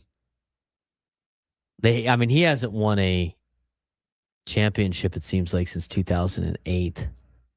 He's 7 over though. There you go. It's good though, right? You know what? If I won the Masters, I would play in it every year until I died. It's good though, right? It's 7 over. Yeah, he gets the plus 7. He gets to play more. Yeah. More golf equals more fun. More fun. So. There you go. You know what I gotta start doing for the Masters? I have to start entering the lottery for tickets just to enter the lottery for tickets. Just to see. I know somebody that's won before. I was just having this conversation the other day. A friend of a friend had won tickets in 2020, which is an unfortunate time to win Masters tickets, considering the fact that they moved it. It's an unfortunate time to win your conference to go to the NCAA tournament for the first time in 19 years, too. Yeah, that's also a very unfortunate time to have one of your best teams ever, college basketball in San Diego State. Thank God they were able to make the national championship after that. That would have been probably even rougher for Aztec fans. But they honored everybody's ticket from 2020 for 2021, which is super cool. But the Masters are so cool because like everything, there's no corporate sponsorships anywhere on the course. Everything's like super. Do you see how much they're like egg salad sandwiches? No. Do you want to guess? Is it outlandish or is it reasonable? No, well, it is kind of outlandish. Oh God, $22, but not for that reason. It's outlandishly cheap. All over food. Okay. Yeah, it's part of the deal. Like the Masters is. No, well, that would have been reasonable. $1.50. Yeah, $1.50 egg salad sandwich. See, when I say outlandish, I think that is outlandish for a sandwich. That is outlandishly cheap. What kind of person would pay this much? They have egg salad sandwich for $1.50. Pimento cheese sandwich, same price. Their barbecue sandwich is a little bit more expensive. Frank, you want to guess what that is? I'm gonna need about $3.50. $3. Ooh. Everything else on the sandwich menu is $3. Masters Club, $3. Chicken salad on brioche, $3. Chicken salad sandwich, $3. Ham and cheese on rye, $3. Am I? You're gonna have to pay me $3 to eat rye bread, but I digress on that. Am I allowed to say on here that corporate sponsorship ruins everything? No, you're not. No. Well, good thing I didn't say it then. Breakfast. Their breakfast is served until 10 in the morning. Masters blend of fresh brewed coffee. How much do you think a cup of coffee is there? $1. It's $1.50. I can't tell you the last time I paid less than are you kidding me? $1.50 for drip? That's amazing. Chicken biscuit. Go ahead, guess. $2.50. $2. Uh-oh, big spender. Breakfast sandwich. $3. Blueberry muffin, $1.50. Fresh mixed fruit, $2. Their beverages. All right, how much do you think a beer is? They have domestic beer. They have imported beer. And then they have, I don't know what this is. What does that say? They have a crow's nest, which is obviously a signature cocktail of some kind. And they have white wine, Chardonnay. They have a Chardonnay. How much do you think their alcohol is?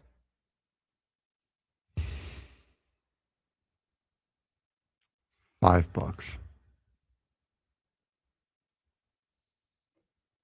Domestic beer is $5. Imported beer is $5. Their crow's nest, whatever that is $5. Maybe that is a beer. I don't know. Which is interesting because they usually show off their azalea drinks, which are kind of nice. That's not on this menu per se. What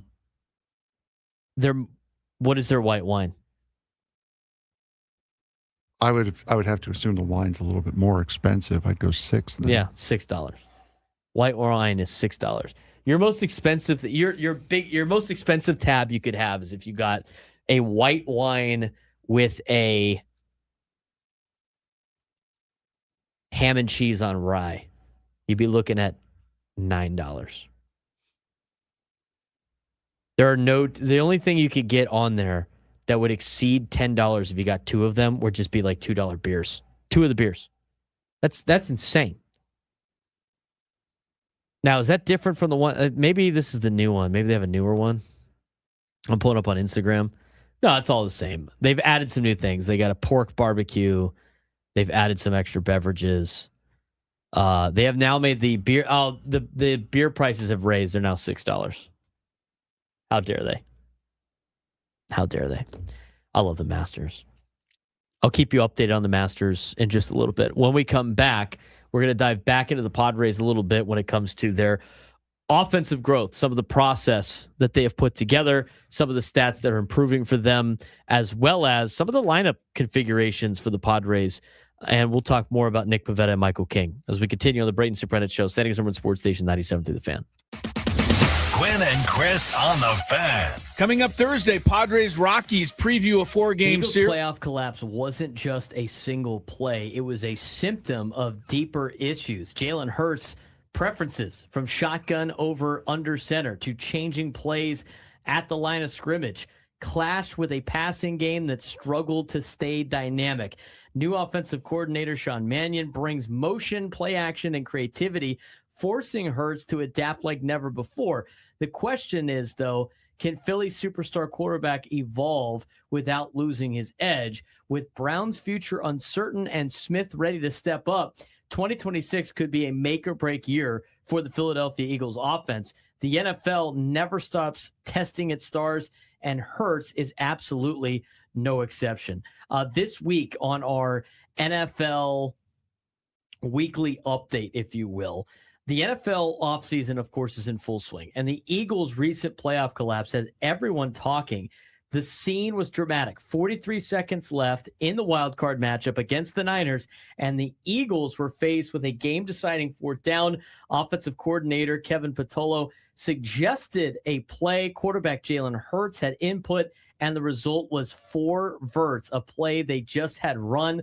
3 defenders coverage on tight end Dallas Goedert, and just like that, the Eagles season ended prematurely. But when you look at the inner breakdowns of this particular play in this latest article from ESPN, Frank, there seems to be a lot of problems going on behind the scenes between Jalen Hurts and the Philadelphia Eagles staff. Yeah, and it's interesting, too, is how quickly all of this has kind of broken down. I mean, they were winning Super Bowls just a couple of years ago, and now you have such a fracture in this coaching staff, between coaching staff and your star quarterback, that it's now leading to what you saw on the field come the end of the season last year. Right, and this failed play underscores deeper issues with the Eagles' passing game, which has struggled with predictability, lack of energy, and a reliance on Saquon Barkley to carry the load. Star wide receiver A.J. Brown's relationship with Hurts has been tested, especially amid trade rumors and mounting frustration over the offense's limitations. Hurts' strong preferences at quarterback, favoring shotgun over under center formations, adjusting plays on the fly, and managing the offense his way have both helped and hindered this team. And now you enter Sean Mannion, who is the new offensive coordinator of the Philadelphia Eagles. He brings a Sean McVay, Kyle Shanahan style system, emphasizing motion, under center play action, and dynamic adjustments. For Hurts, now getting the sixth play caller of his career, entering the NFL in 2020. This represents the biggest schematic change he's faced. His adaptability will be crucial to Philly's 2026 outlook. But based on the past, Frank, this doesn't sound like it's going to jive very well between Jalen Hurts and Sean Mannion. No, it's absolutely not. And it's going to should lead to Jalen Hurts leaving Philadelphia, because, I mean, you cannot have, it's not great for a guy like Jalen Hurts to have this many offensive coordinators and this many offensive play callers in such a short amount of time. That's not great. You want to have that one voice that you can trust, that one voice you can get used to, and that one voice that you can kind of read each other and feel the flow of the game through each other. So that has not helped him. But this, as far as what has been written in this article, for him wanting basically everything the opposite of everything that Mannion's bringing in, it's going to be very, very ugly in Philadelphia. Despite the challenges that Hurts has faced, he has still been a better quarterback in the National Football League. His playoff performances and Super Bowl MVP obviously highlight his ability to thrive on the biggest stages, but still balancing his strong-willed leadership style with a new system and keeping star receivers like Brown or Devonta Smith engaged will be key. And the Eagles' offseason is all about chemistry, adaptation, and making sure their offensive firepower lives up to expectations. But the key takeaways for 2026 for the Eagles in this offense, they say that Hurts is open to new schemes, but he's going to be tested with Mannion's motion-heavy system and being under center.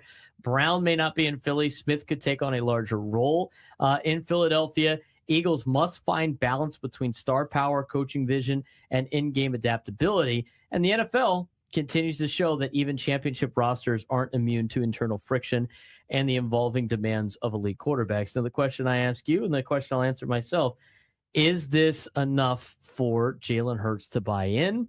Can the Eagles overcome these problems and be able to be successful in the fall of 2026, or is this going to be catastrophically bad?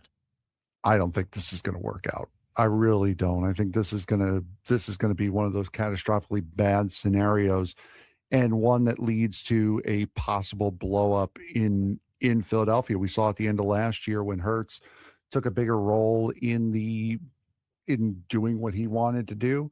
Didn't work out well for them. I don't see it lasting over the course of the season. Yeah, unless Jalen Hurts changes his ways, which sounds like he's not going to. Or maybe he does. Who knows? But it takes a lot to get people like at this point in their lives to change. Unless there's a change, I don't see this working out in Philly. Enter for a chance to win a trip to the night before the draft in Pittsburgh on April 22nd. It's an all-star invite-only concert starring Jason Aldean, John Morgan, and Shane Prophet, just days before Jason's new album, Songs About Us, drops April 24th. Enter the national contest at odyssey.com/the night before. Let's just kind of recap the final game of the series between the Padres and the Pirates, and just some other things, some takeaways from what we saw out of this particular weekend series, this end of the road trip series. Complete lineup production yesterday. Padres scored 8 runs in the final 3 innings to win, and they did it without Manny Machado in the lineup. Manny got a day off. We haven't talked about that yet. Manny got the day off. This is the earliest scheduled day off he might have ever had. And I know we talked about at the beginning of the season, this is something that the Padres wanted to do more. They were able to give Manny the day off yesterday and still be productive in the lineup and still get a win. I think Kevin Acee said just a mere 119 games earlier than what he had gotten off last year. He's out of the lineup for the first time. contributions from everywhere. Miguel Andujar, 2 for 4, double, team leading OPS 823. What can you say about Miguel Andujar? I mean, you mentioned how much you loved Miguel Andujar when he came up as a Yankee, which is saying something coming from how much you hate the Yankees. But Miguel Andujar has been a major bright spot to start the season, and he's been producing for this team in every capacity. Yeah, he's been fantastic. Exactly what you thought he was going to be. Exactly what I thought he was going to be. He's a very good hitter. He's a solid defensive player. And again, you have no problem moving him over to third base because that's where he started. So he's very comfortable over there at third base. That's not a unique spot for him. That's not a spot where he's trying to like just not screw up. He is an overall very, very solid player. And I think that was one of, if not the best offseason signing that they made this season. If you look at the other contributions yesterday in the game, Nick, we talked about Andujar being 2 for 4 with a double as the team leading OPS 823. Nick Castellanos, 2-run double as the number 7 hitter. I wouldn't change that, by the way. I would let Castellanos stay where he's at the bottom of the order. I'd let him be the role that he currently is on this team because I think it benefits you in the long run if you do that. Luis Camposano, RBI double yesterday. He roped that ball to the gap. That was good to see. Hopefully that leads a little bit more for Luis Camposano as he was hitting 8th yesterday. And then your 9 hitter, Jake Cronenworth, hit a 2-run homer. I mean, bottom of the lineup yesterday, bottom of the lineup in the last 7 games has a 707 OPS. They've been fantastic. And we said it, I think it was after the final game in Boston. It was either the final game in Boston or the first game in Pittsburgh. They went 6 for 11. 6 for 11. So the bottom third has been producing very, very well over the course of this last week or so. The lineup is at its best when it's dangerous 1 through 9. Now, unfortunately for the Padres, their top 4 have not been very good. But the bottom 6 exactly. The bottom 5 have been awesome, especially the bottom 3. Their top 4 has not been very good. Process over results. We've talked about this a lot. Early in the season, strong metrics, hard hit percentage, line drives, expected batting average through the roof, but poor actual results. Now results are catching up to the underlying data. Advanced metrics snapshot for the Padres. They're top 10 in Major League Baseball in line drive rate. They're top 10 in hard hit percentage. They're top 5 in expected batting average. And they're top 10 in plate discipline in terms of their chase rate, which is a key takeaway from this is a sabermetric success story unfolding in real time. These are all the numbers that you want to be very, very good in. This is the reason for hope and optimism. I know it goes against with everybody else, traditional. I think there's room for analytics and traditional baseball in this sport, but the eye test and the advanced numbers say that this team is not getting the results for the work that they're putting in terms of how successful they've actually been. And this is the underlying conditions of when a team struggles. You look at these metrics in particular, line drive rate, hard hit percentage, expected batting average, plate discipline. You look at those. If you're doing well in those, it's no reason to panic. Your offense will turn around. Yeah. No, and we said that was Xander Bogaerts last year when he had one of the most unlucky streaks we've ever seen. And he hit very, very well at the end of last year. And now, unfortunately, it's the whole offense, more or less, that's going through this. So it's one of those bad things, but it's kind of wait because it'll turn around. It's a hang with them right now. It's not as bad as it looks right now. Some other takeaways out of yesterday.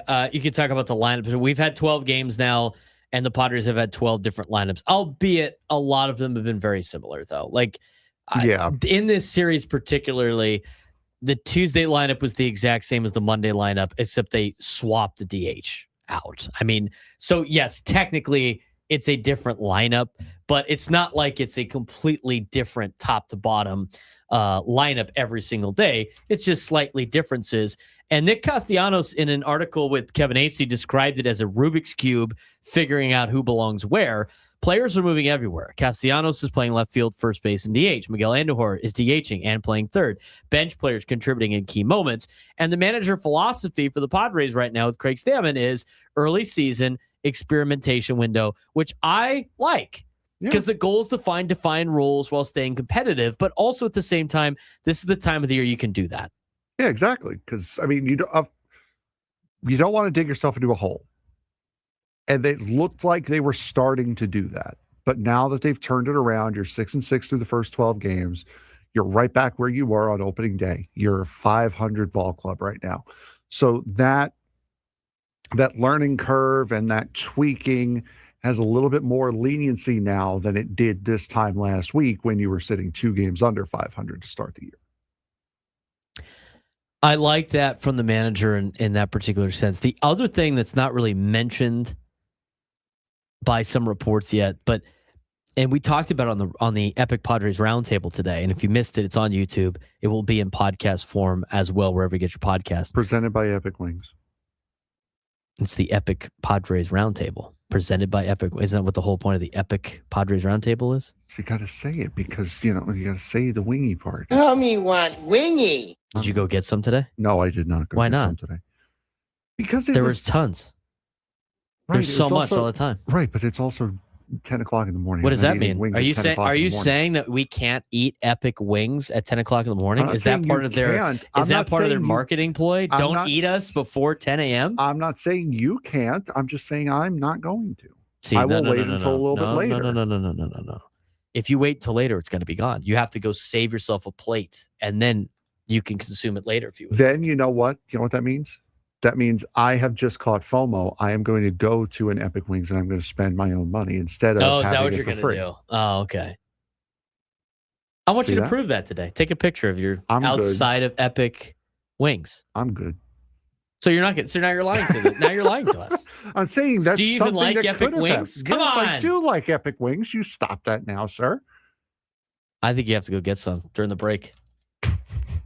Go have a breadstick. I tell you what, the pizza is pretty good. The chicken pizza they have. Yeah. Do you know how they put like the breadsticks down? That's what the base is. And then they put the chicken on there with whatever sauce you want. And then like the lather of cheese. Fair enough. Now I did ask about the, I told the guy today, I said, my buddies love the chicken fries. Yeah, those are pretty good. He's like, he was like, those are hard to transport though. Like, I might bring those one of these days. Ayo, now we're talking. There you go. Now we're talking. Chicken fries. How about that?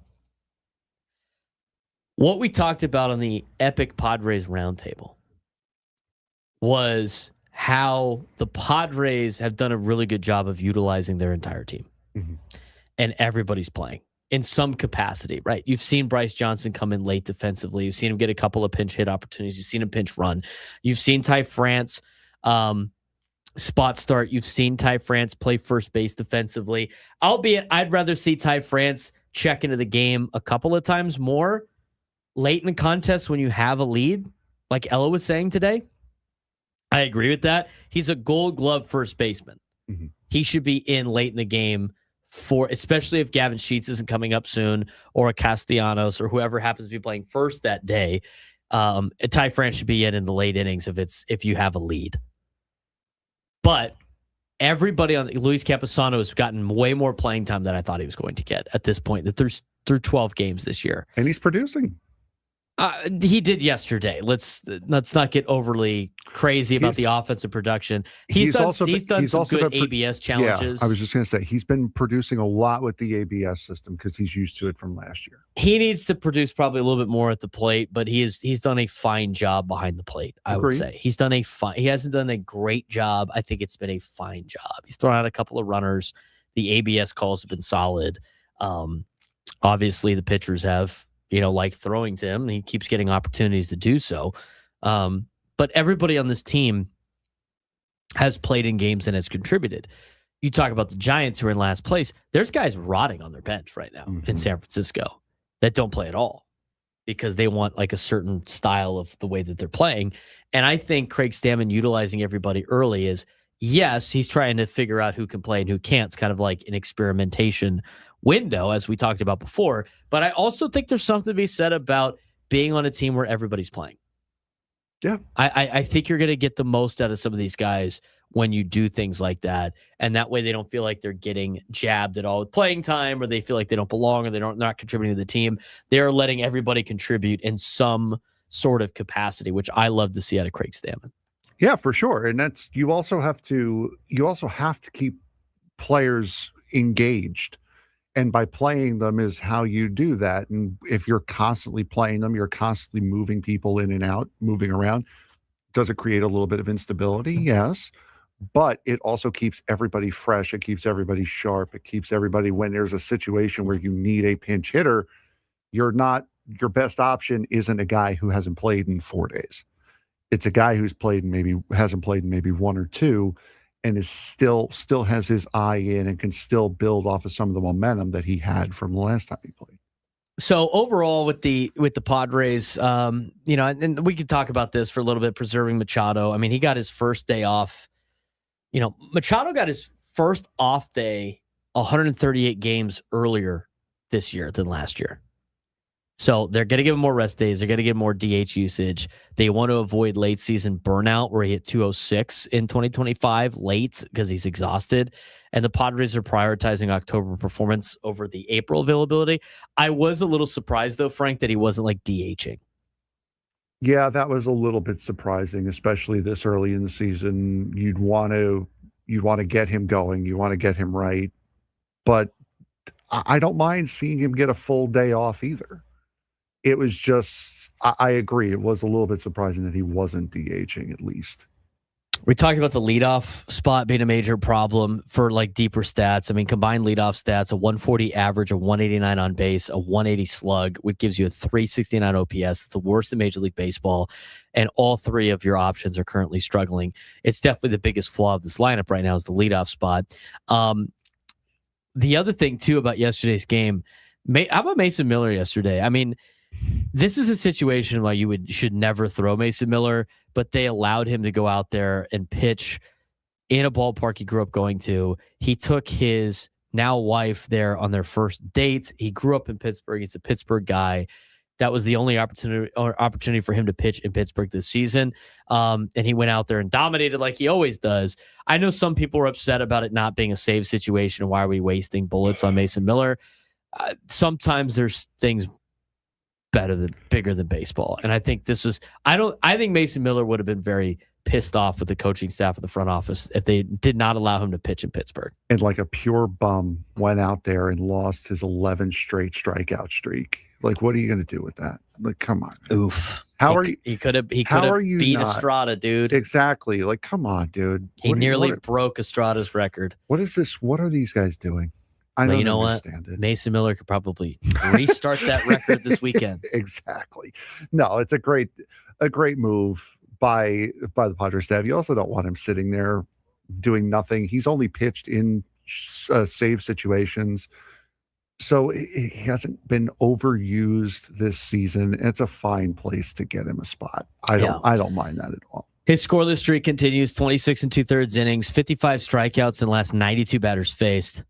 I'm going to say that again. 55 strikeouts in the last 92 batters he has faced. His fastball's up to 102.8. Still hasn't allowed a run since August?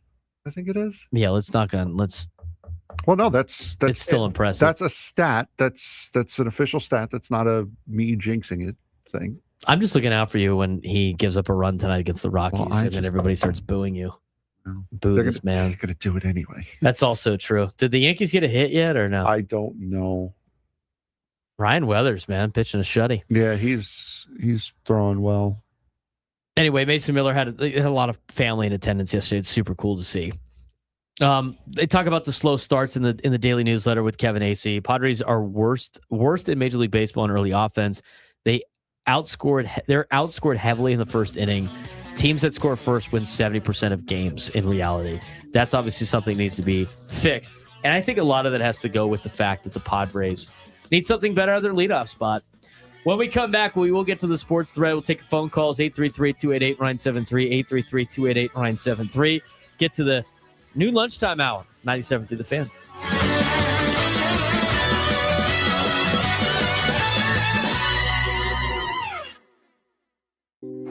Padres Rockies today Orelhon kicks and deals, and a swing and a miss. Pre-game 5:40. First pitch 6:40. The Padres play here on 97.3 The Fan.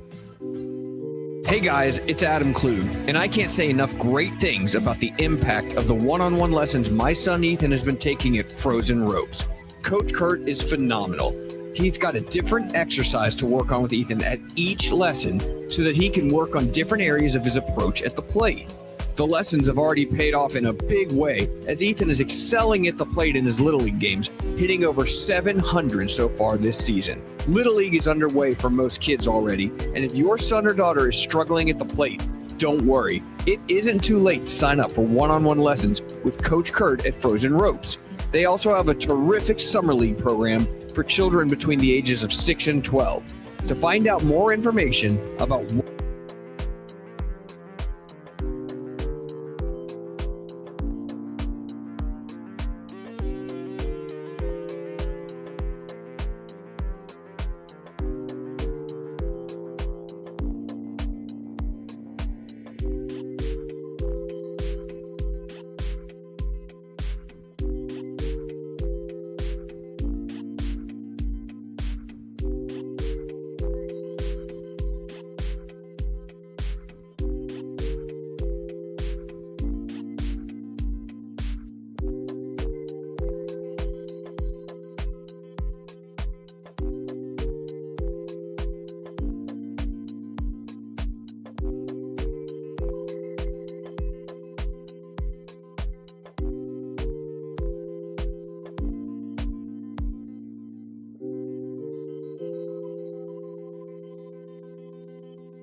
From the beaches to the ballparks, from the gas lamp to North County, no one knows America's finest city like he does. You can't just punt on a Manny Machado prime use. He's a fourth-generation San Diegan, born and raised in the heart of this community.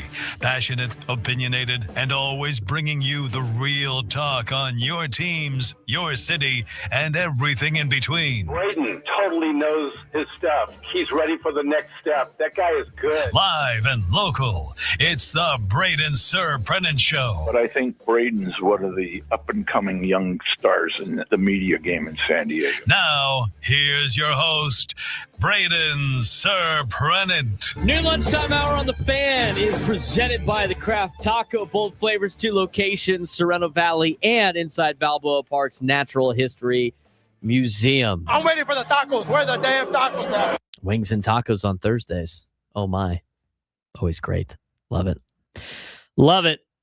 Coming up in the next hour in 1 o'clock, we'll have Drew Goodman on to talk about the Colorado Rockies, give us a preview between the Padres and the Rockies. In this hour, I had a couple of people DM me about the Fernando Tatis Jr. situation in terms of why he could be struggling at the plate. And there was a particular thread on Twitter that had a lot of advanced numbers. We're going to explain that thread and take a deeper dive into what could be the problem with Fernando and why his numbers are so low this season to get the season started and why he hasn't been the same, in the last couple of years in terms of his overall production. And it's more than just obviously the, suspension, everything like that. There's some other metrics that are applied here that I find are very interesting and very thought-provoking. We're going to do that later on in this hour. But we missed it before. Let's get to today, because we got a lot going on in sports. We've talked a lot of Padres so far. Let's get to today's sports thread. You know that group chat, the one that's always blowing up with the biggest sports takes, debates, and breaking news? You got barbecue back there, and you didn't invite me. Yeah, we've got that too.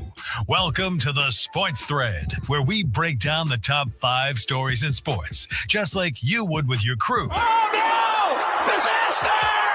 What a bad idea! No filters, no silence, just real talk. Hi, Frank, what we got going on today? Well, we've got 2 longer format ones topics today, and we got one shorter one. We'll start with the shorter one first here. Number 1. Thomas Chabot of the Ottawa Senators is set to return to the lineup just 2.5 weeks after suffering a broken arm. Ow. A much quicker return than initially expected. Injured on a cross check from JT Miller of the New York Rangers, Chabot underwent surgery and was projected to miss up to 2 months, but will return after just 17 days and 8 games. His comeback provides a major boost as Ottawa battles for a playoff chance, currently holding a wild card position in a tight Eastern Conference race. Chabot has been a key contributor this season with solid offensive production and heavy ice time as a defender, making his early return especially valuable down the stretch. How much impact can a key player's early return from injury have on a team's playoff push, especially in such a tight playoff race? Well, here's the thing. Is he... I think it's a delicate act of coming back, but also not being ready to come back, and now you're a detriment to your team. Yeah. And the biggest example of that is J.J. Watt. When J.J. Watt came back for the Texans super early in a playoff game against the Patriots, I thought it was a very selfish move on J.J. Watt's part because he was not in shape and he was not playing at an ability. Not only was he not playing at his best ability, he wasn't playing at an ability that was better than the guys that were already playing, that he was taking a spot from. And in fact, he killed the Texans in that particular game. There are situations like that where, okay, cool, we get it. You want to play. I think it's admirable. The playing hurt, the how tough it is to do, and all that sort of stuff. I get that. But if he is not going to be playing at an NHL level, then it's going to be very detrimental to the team. If he can play at a high level and still play like up to more than 50% of what his output really is, then yeah, the guy's super tough and like that's great. It's good to have him back. But if that's not going to be the case, Frank, it could hurt them more than it can help them. With a surgically repaired, broken arm from less than 21 days ago. That is wild. I feel like you kind of need that in hockey. Like when Rivers came back with the torn ACL and all that stuff, he's not a mobile quarterback. He just kind of had to sit back there and sling it. Like he could make it happen, and he balled out for as much as he could on a torn ACL. Like admirable, everything like that. But he was able to physically still play like Phillip Rivers. If you cannot physically play like the player that you have been, you now become a detriment to your team. We don't need to know how tough you are. You play hockey, brother. You are one of the toughest people on this planet. Anybody that plays hockey is tough. As Augie said in the chat, it's not a broken arm. It's an upper body injury, as hockey would put on its injury report. Upper body contusion. Do you want baseball or do you want college basketball first here? Let's go to college basketball. We've talked a lot of baseball today already. The Big Ten Conference generated nearly $70 million in NCAA tournament distributions for 2026, by far the most of any conference, driven by a dominant postseason that included national championships from Michigan and UCLA on the women's side, plus a Final Four run by Illinois. The bulk of the revenue, $63 million, came from the men's tournament, where units earned through appearances and advancements are worth about $350,000 annually over 6 years, while the women's side has a newer system contributing a smaller but growing payouts being paid over 3 years compared to other conferences like the SEC that earned $56.2 million. The Big 12 earned $42.9 million. So Big 10, $70 million through all NCAA tournament appearances.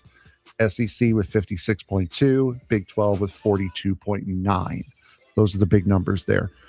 The Big Ten's success capped off a broader banner year across multiple sports, reinforcing both its competitive dominance and financial advantage.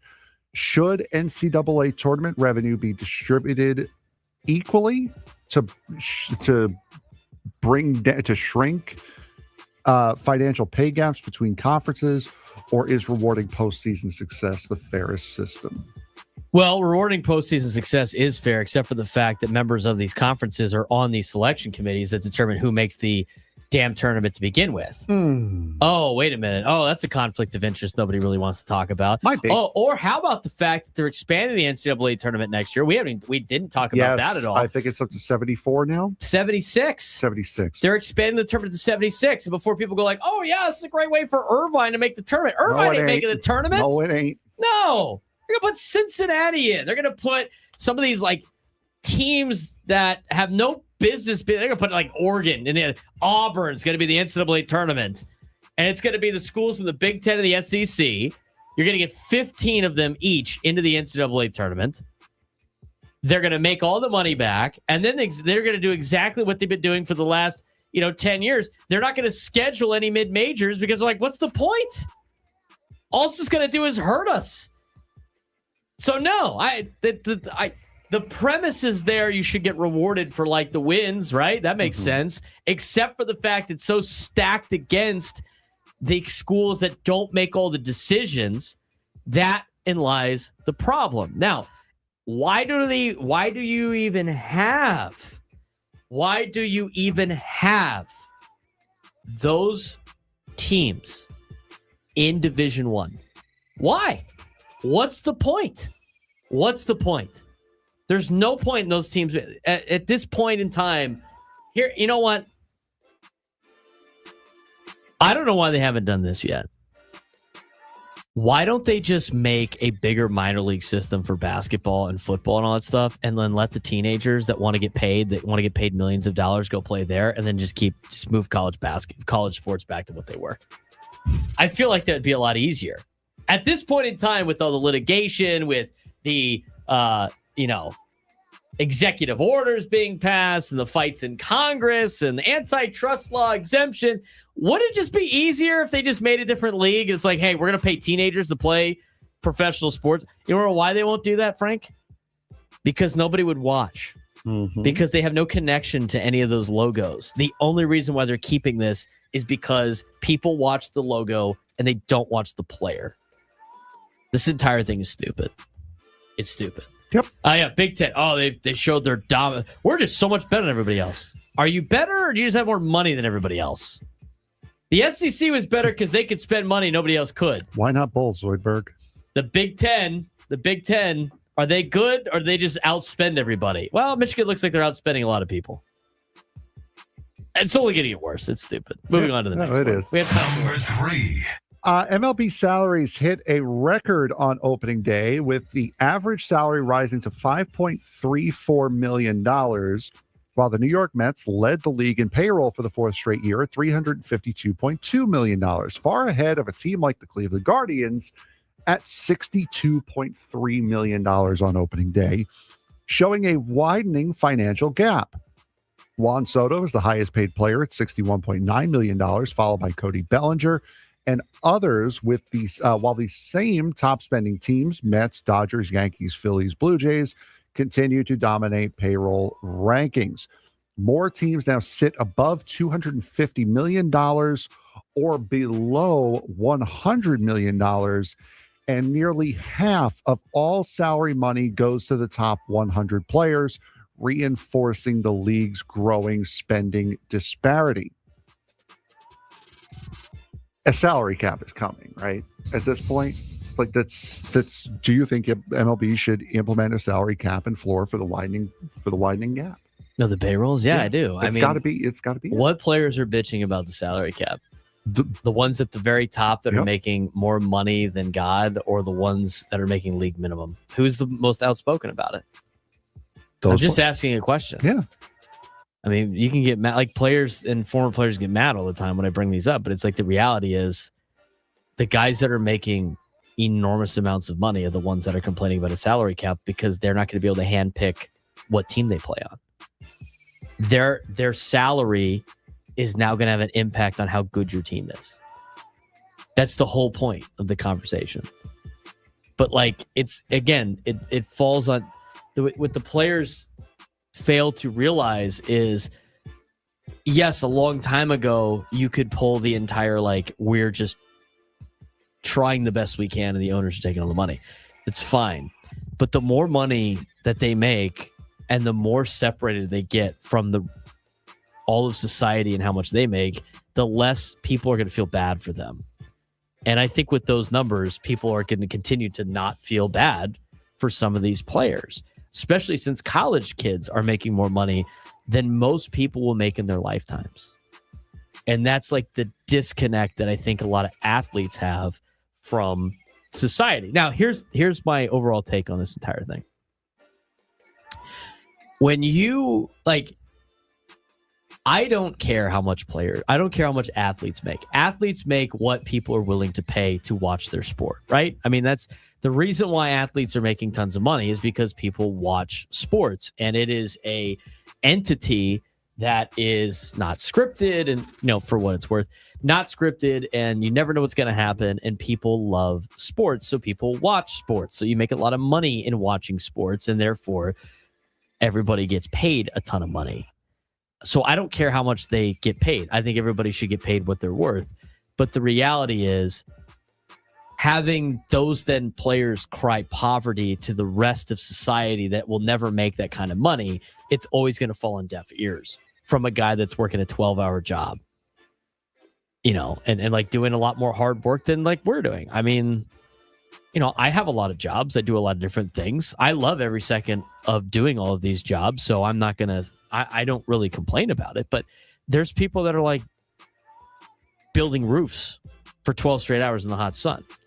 And they're not making nearly as much money as these athletes that show up and play a game and then like, oh, well, they worked out during the off season. It's like, yeah, the guy building the roof and the guy tarring roofs out in El Cajon, he's doing that 12-hour day. Oh, and then he works out after the fact because he's, trying to stay healthy. So it falls on deaf ears. I understand the players. They want to be able to fight for what they deserve as theirs. But the reality is, they're not going to get the like sympathy support from people when you see the announcements of how much money they're making. They're not. The public opinion is going to change. So they can do what they want, they are going to fight for how much money they believe is their right to make, which is fair. It's fine. It's their right. But at the end of the day, it's tough for people to hear how much money they make and that they can play about it. Just found our midday sports standoff topic, by the way. That's we got that now going. Highest payrolls for whatever? No, actually lowest payrolls. Oh, wow. Payrolls under $100 million. There are 10 active payrolls that are under $100 million. Which I want to be clear. They are also part of this problem. Oh, yeah. They are 100% part of this problem. It's not like one side. I mean, the owners like the Pirates, who you see have nobody showing up to a Paul Skeens outing and not investing money in the team and pocketing themselves. Yeah, they're also part of the problem. That's it for the day? Yeah, we have a little bit of time here to get to our resident Wildcat. Really quick, I was just going to say the A's do have this this no-hitter going with Jeffrey Springs, 6 1/3, 5 strikeouts, 1 walk. But other than that, this will not be the only no-hitter this week. As San Diego State on Tuesday night Aztecs had a 5-pitcher no-hitter, had a combined no-hitter. So congratulations to them.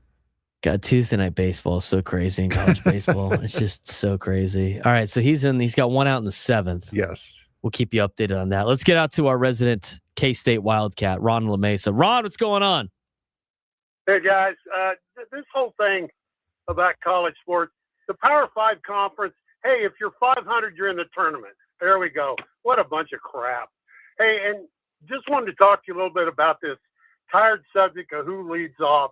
To quote the great Peter Griffin, who the hell cares? I'm more worried about the bottom of the lineup, which the Padres have for once. They're setting up the guys at the top. So many years in the past, our bottom lineup was 1, 2, 3 out, and then the guy was leading off all the time. But I think this year's a little bit different, you guys, and don't worry, the A's will blow the no-hitter, so don't waste your time. I'll see you at the ballgame tonight, guys. Take care. All right, see you, Ron. Thank you. Appreciate it. Why are we throwing shade at Lasso Clemento right at this moment? I mean, this could be the most defining moment for the A's this season. He missed the change. He missed. How about that, though? You know what?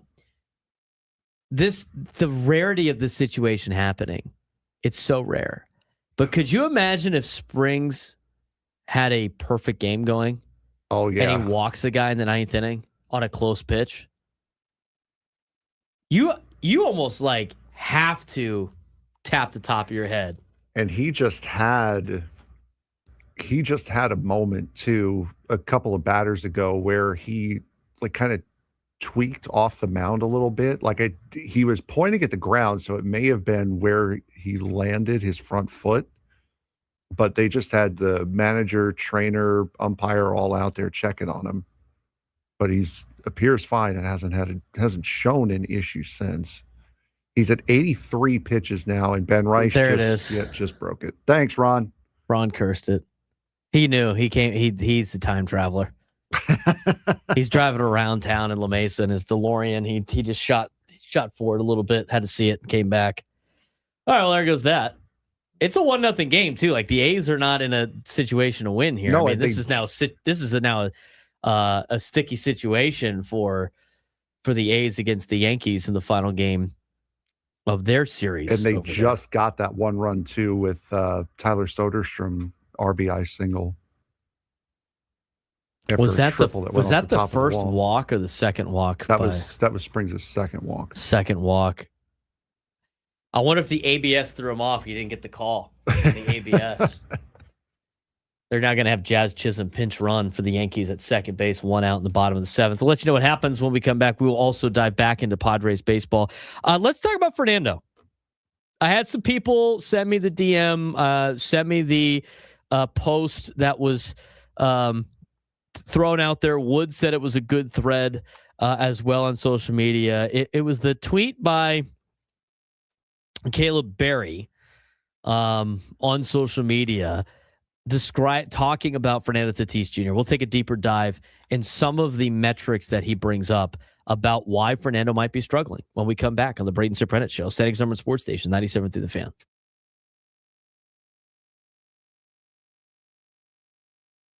UCSD baseball is proving they're not just a hot team. They might be the team to beat in the Big West. They take 2 or 3 from Hawaii, improve to 10-2 in conference, and they're doing it in different ways. A 10-9 comeback win, then an 8-0 shutout. That shows you the balance that this team has, and that's what contenders look like. But here's the question: can they sustain it? Because they're still leaving runners on base, and consistency on the mound hasn't always been there. Now they've got UC Santa Barbara coming up, and that's the test. If they win that series, this isn't just a good start. UCSD might be for real in the Big West. Another strong week for the Tritons, taking 2 or 3 from the Hawaii Rainbow Warriors baseball team and continuing to hold first place in the Big West at 10-2, something that they're going to try to do the rest of the year as they finish and continue Big West Conference play. But if you look at where we're at with UCSD baseball, Thursday night was chaos, and in a good way. Tritons rallied from a 4-run deficit to win 10-9, pounding out 16 hits and 7 doubles, tying a Division I program record, their Division I program record. It was a full lineup effort, 5 players with multi-hit games, and another example of how explosive this offense can be. Yeah, Friday night, though, was a reset, a 6-3 loss, just 4 hits, and the lowest strikeout total of the season on the mound. That game showed the flip side of what the offense looks like when it cools off and things got tougher.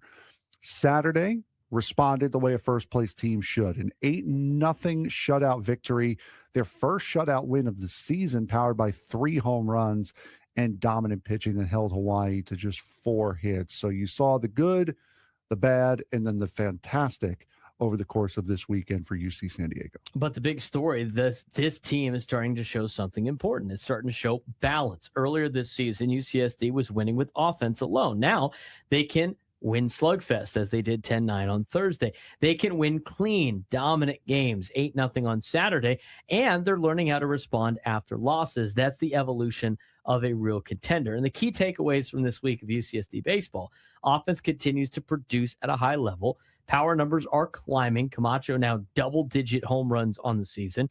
Pitching just delivered its first shutout of the year, but they're still leaving a lot of runners on base. That last part matters. 16 runners left on base Thursday alone. Again, against better teams, that can come back to bite you. Yeah, absolutely. And still came out with a win in that game, but 16 runners left on base. That is a lot. Something we talk a lot about with the team downtown, leaving runners on base. Softball, though, mixed bag for Triton softball this weekend. They bounced back to take a game in the series against UC Riverside, and then won the rubber match, showing offensive life with back-to-back 12-run games, progress, but overall, they're still trying to climb out of an early conference hole and try to find that consistency. So split the first day of a doubleheader, and then came back on Saturday to take the series win. So solid enough weekend for Triton softball. What's next? Well, now comes a big road test for the baseball team. A weekend series at UCSB against the Gauchos is never an easy task, and that's one of the better programs in the conference. It's a real measuring stick for a team currently sitting on top, and a real measuring stick to see if UCSD can in fact win this conference for the second time since being promoted to Division I. They already won it once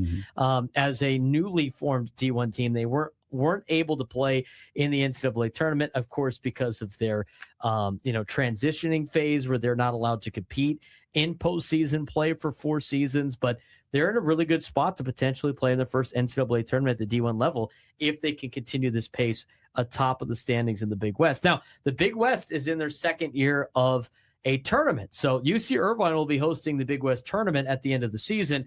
The winner of the tournament will make the NCAA tournament, not the winner of the regular season, which they have done for so many different years. So now in year 2 of the Big West tournament. So very big weekend series for the Tritons this weekend at the Gauchos. But the discussion topic is UCSD built to stay in first place, or are they riding a hot stretch? Right now, they absolutely look like a top 10 or top team in the Big West. But what separates good from great is consistency. Can the pitching show up every weekend? Can they clean up situational hitting and stranded runners? Because the offense is good enough to carry them far. If the pitching continues to develop, like we saw Saturday, this team isn't just a nice story. They're a legitimate threat to win the Big West Conference.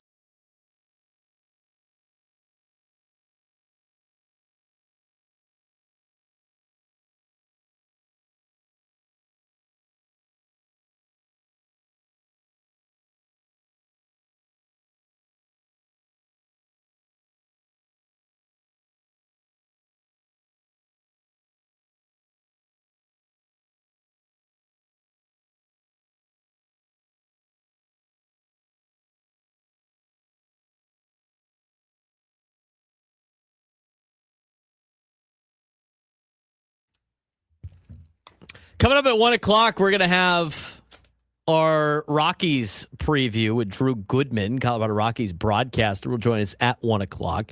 That will be in just a little bit. He's Frank Marchese. I'm Braden Surprenant. This is the Braden Surprenant Show, live and local each and every day from 10 to 2 on San Diego's #1 sports station, 97.3. The Fan. All of our guests will join us on the SDCCU Fan Hotline. It's not Big Bank Banking. It's better. Later on this hour, when we come back from break, we're going to try to go a little long here just because I want to talk about Fernando a little bit. We will need a contestant for a midday sports standoff. If you could call in and take me down some sports trivia, you'd be qualified for a chance to win a pair of tickets to My Chemical Romance at Petco Park on August 30th. Tickets at Ticketmaster.com, 833-288-0973, 833-288-0973. We'll keep you updated on the Masters here in just a little bit. But I do want to get into the Fernando Tatis Jr. conversation, because I had multiple people reach out to me about his swing and about some of the metrics, and they pointed me to this thread on X by Caleb Berry. You can follow him at Barry Halls 87. And he tweets out, like, why is Fernando Tatis Jr. off to a slow start, and a thread on a small change that is having a big effect on his production.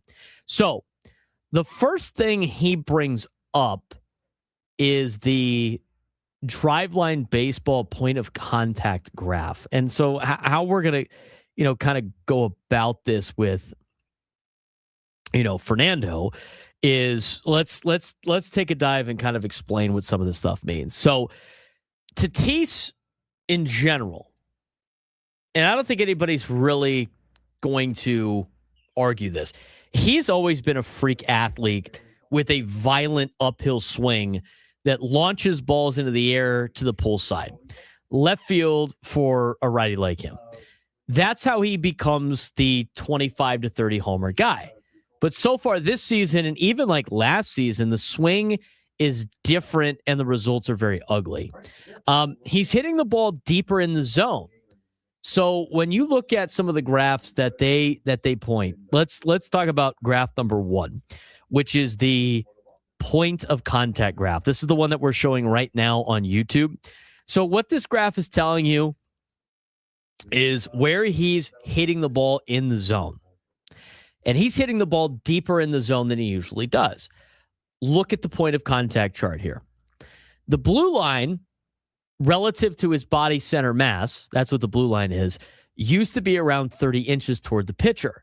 This year, it's down to 26.9 inches, roughly 3 inches deeper. So he used to meet the ball way out in front of the plate, and now he's catching it closer to his body later in his swing. It's like he's waiting an extra split second, and the ball is already deeper when the bat gets there. So that's not great for getting extension. That's not great for driving the baseball. It's almost like he's getting jammed. He's not able to really get full extension and hit the ball with authority. So that's the first thing that is laid out by Caleb Berry on social media. And you could tell, like, if you look at the chart, it is like drastically going down south in 2026, but also it was down in 2025. And, he still has had good production since that suspension, and he has shown signs, but some of the metrics that we're about to explain are kind of the telling signs to me on why he's not hitting the ball with the same authority like he used to, or still putting up the same results. Let's get to the next graphic of attack angle. So the attack angle chart that is now on your screen on YouTube. The attack angle chart here shows it perfectly. In 2023, 12 degrees up. In 2024, 10 degrees up. In 2025, 8 degrees. And in 2026, this year, 7 degrees in a small sample size. He's not lifting the bat head through the zone like he used to. Flatter swings turn into what should be line drives or fly balls into ground balls, something that has not been really part of his game. And those years that he did so well, he was launching the ball, he had a better attack angle, and he was lifting it a little bit more to get to the gaps, hitting more line drives, hitting more fly balls that ended up carrying out, and less ground balls that you see right now. Now, you throw into the next chart as we roll through and get to the spray chart. Now, the spray chart, as you see here, the spray chart shows exactly what that produces. So look at the field diagram. 21 outs on there are gray dots. Only 5 singles, 3 doubles, 0 homers or triples. That's this year in 2026. Almost everything is pulled to the left side, but on the ground. Look at that. Classic hooked ground ball pattern for Fernando. He's yanking everything hard, is right in the dirt, and a few balls that do go in the air are weak backside flares, like little pop-ups over to the right side or bloopers to right field. That's why his batting average is down to 195 early this season with 0 homers in 48 plate appearances. The last graph for you is the air pull percentage, which tells the whole story. This is the killer stat. So if you look at the air pull percentage graph, which is the next one on the sheet that was played out by Caleb Berry, for those watching on YouTube, you can see this. In his monster 2022 season, it was 22.2%. He was murdering balls in the air to left field. It's been sliding ever since. In 2026, it's 0%. He's not pulling a single ball in the air right now. That used to be his money pitch. That was the Fernando Tatis Jr. special. So the question is, what's wrong? It looks like it's a lot of timing and mechanical breakdowns for Fernando. Again, this chart in particular, the air pull percentage, this is one that is not something, again, just to eliminate it right now. These are things that he can fix, and these are things that are not affected. This does not have to do with his suspension, Frank. This is not a suspension thing before people, because that's what everybody wants to go to. And this is why I think you have to use analytics with the eye test, because the eye test, Frank, tells you he's not hitting it as far. He must, he's not on steroids anymore, yada, yada, yada, yada. But there's an underlying condition here with a lot of his mechanics and a lot of his timing at the plate. I think you can see that with how he's been swinging. So it looks like a timing mechanical issue maybe for Fernando. He's not getting the bat out in front as quickly or as upward as he used to. The ball is getting deeper. The swing is flatter. And instead of launching rockets like he has in the past, he's pounding hooked grounders and weak flares. So this could be trying to adjust to how pitchers are attacking him, which I think might be a big point here. I think a lot of teams have figured out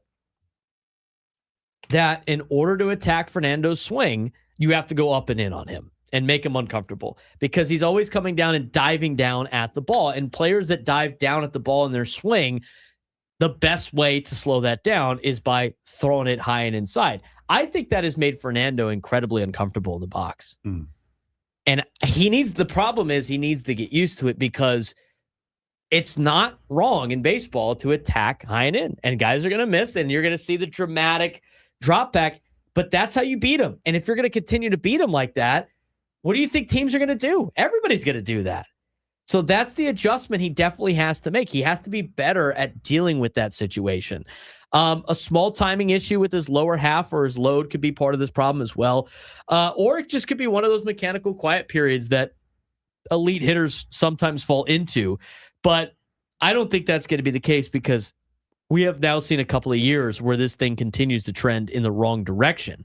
But whatever it may be, the old violent uphill out in front to T swing that made him one of the most exciting baseball players around is missing right now. And the numbers definitely prove it. And the bottom line for Padres fans, when you take a look at this inside look at Tatis's swing, he's not broken. He's just not the Tatis at the plate right now. And the power and the launch angle have to come back for him to be the superstar we know. And right now, he's a guy who's beating the ball into the ground instead of into the seats. I think this is something that could be adjusted, but these are those underlying numbers and kind of statistics that really paint a bigger picture, Frank. Yeah, for sure. And you've seen it, how often he's going opposite field now. And there are guys that when they become such aggressive pull hitters that try to work on and try to focus on and put emphasis on trying to drive the ball to the opposite field, whether it be right field or left field, depending upon what side you hit from. So maybe that could be an adjustment that he's made to try to more conscientiously go towards the opposite field. But it's messed with his swing to a point where, again, you see it in the chart. It's a much flatter swing than what it used to be, and he's late on everything. He's spraying the ball all throughout right field and all throughout right center field, and you can see where those hits were coming on the spray chart. They were more or less coming when he would start to pull the ball a little bit more, when you get more to left center field or to the left side of center field. So yeah, he's got to focus. Yes, it is very important to be able to hit the ball to all fields as a hitter, because it does open up your pull side a little bit more. You're not getting the shift because they know and they respect your ability to go to the opposite field. But when you're not hitting, you also have to go with what you know works and what you know is going to get you out of a funk, which is not necessarily trying to work on something like hitting the ball to the opposite field. Just yank some a little bit. Just start aiming for left field. See if that speeds up your timing. See if your sight of the ball gets a little bit better, knowing what you're trying to do. And then after you start to get into your feeling, you get into your rhythm, then start to try to work going the opposite field again. So it does feel like something that he's consciously working on, but there are times where you have to understand as a professional hitter that you have to back away from that in order to get yourself right, so that way you can go and try to attack that learning process again. He tinkers a lot. And maybe he's just got to find one thing and stick with it and try to get, but the timing and mechanics are off a little bit. And it was a very interesting thread, by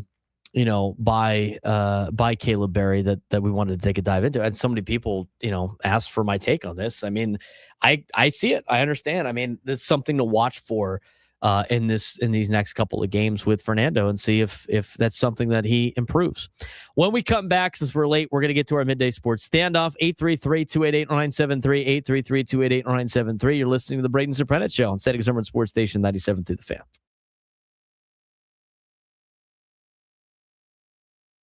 College sports just hit a breaking point, and now the government is stepping in. An executive order signed by President Donald Trump is trying to limit athletes to 5 years, cap transfers at 1, and even threaten schools with losing federal funding if they don't follow the rules. But here's the reality. This might not even hold up in court. Ever since the Supreme Court ruled against the NCAA in 2021, the athletes have been winning, and the NCAA has been losing control. So now we've got a system where players can transfer every year, money is flying everywhere through NIL, and nobody actually agrees on the rules. And this order, it's trying to put structure back into chaos. But you can't fix a billion-dollar industry with just an executive order. If this isn't a solution, but it is a signal, because the real question is this: are we building a real system for college sports, or just watching it spiral into professional free agency without rules? This week on our college sports update, we are discussing what happened last week as we've officially crossed into a new era of college athletics. And it's not just NIL or the transfer portal anymore. Now the federal government is stepping in. Current President Donald Trump signed an executive order aimed at reshaping college sports, and it's aggressive.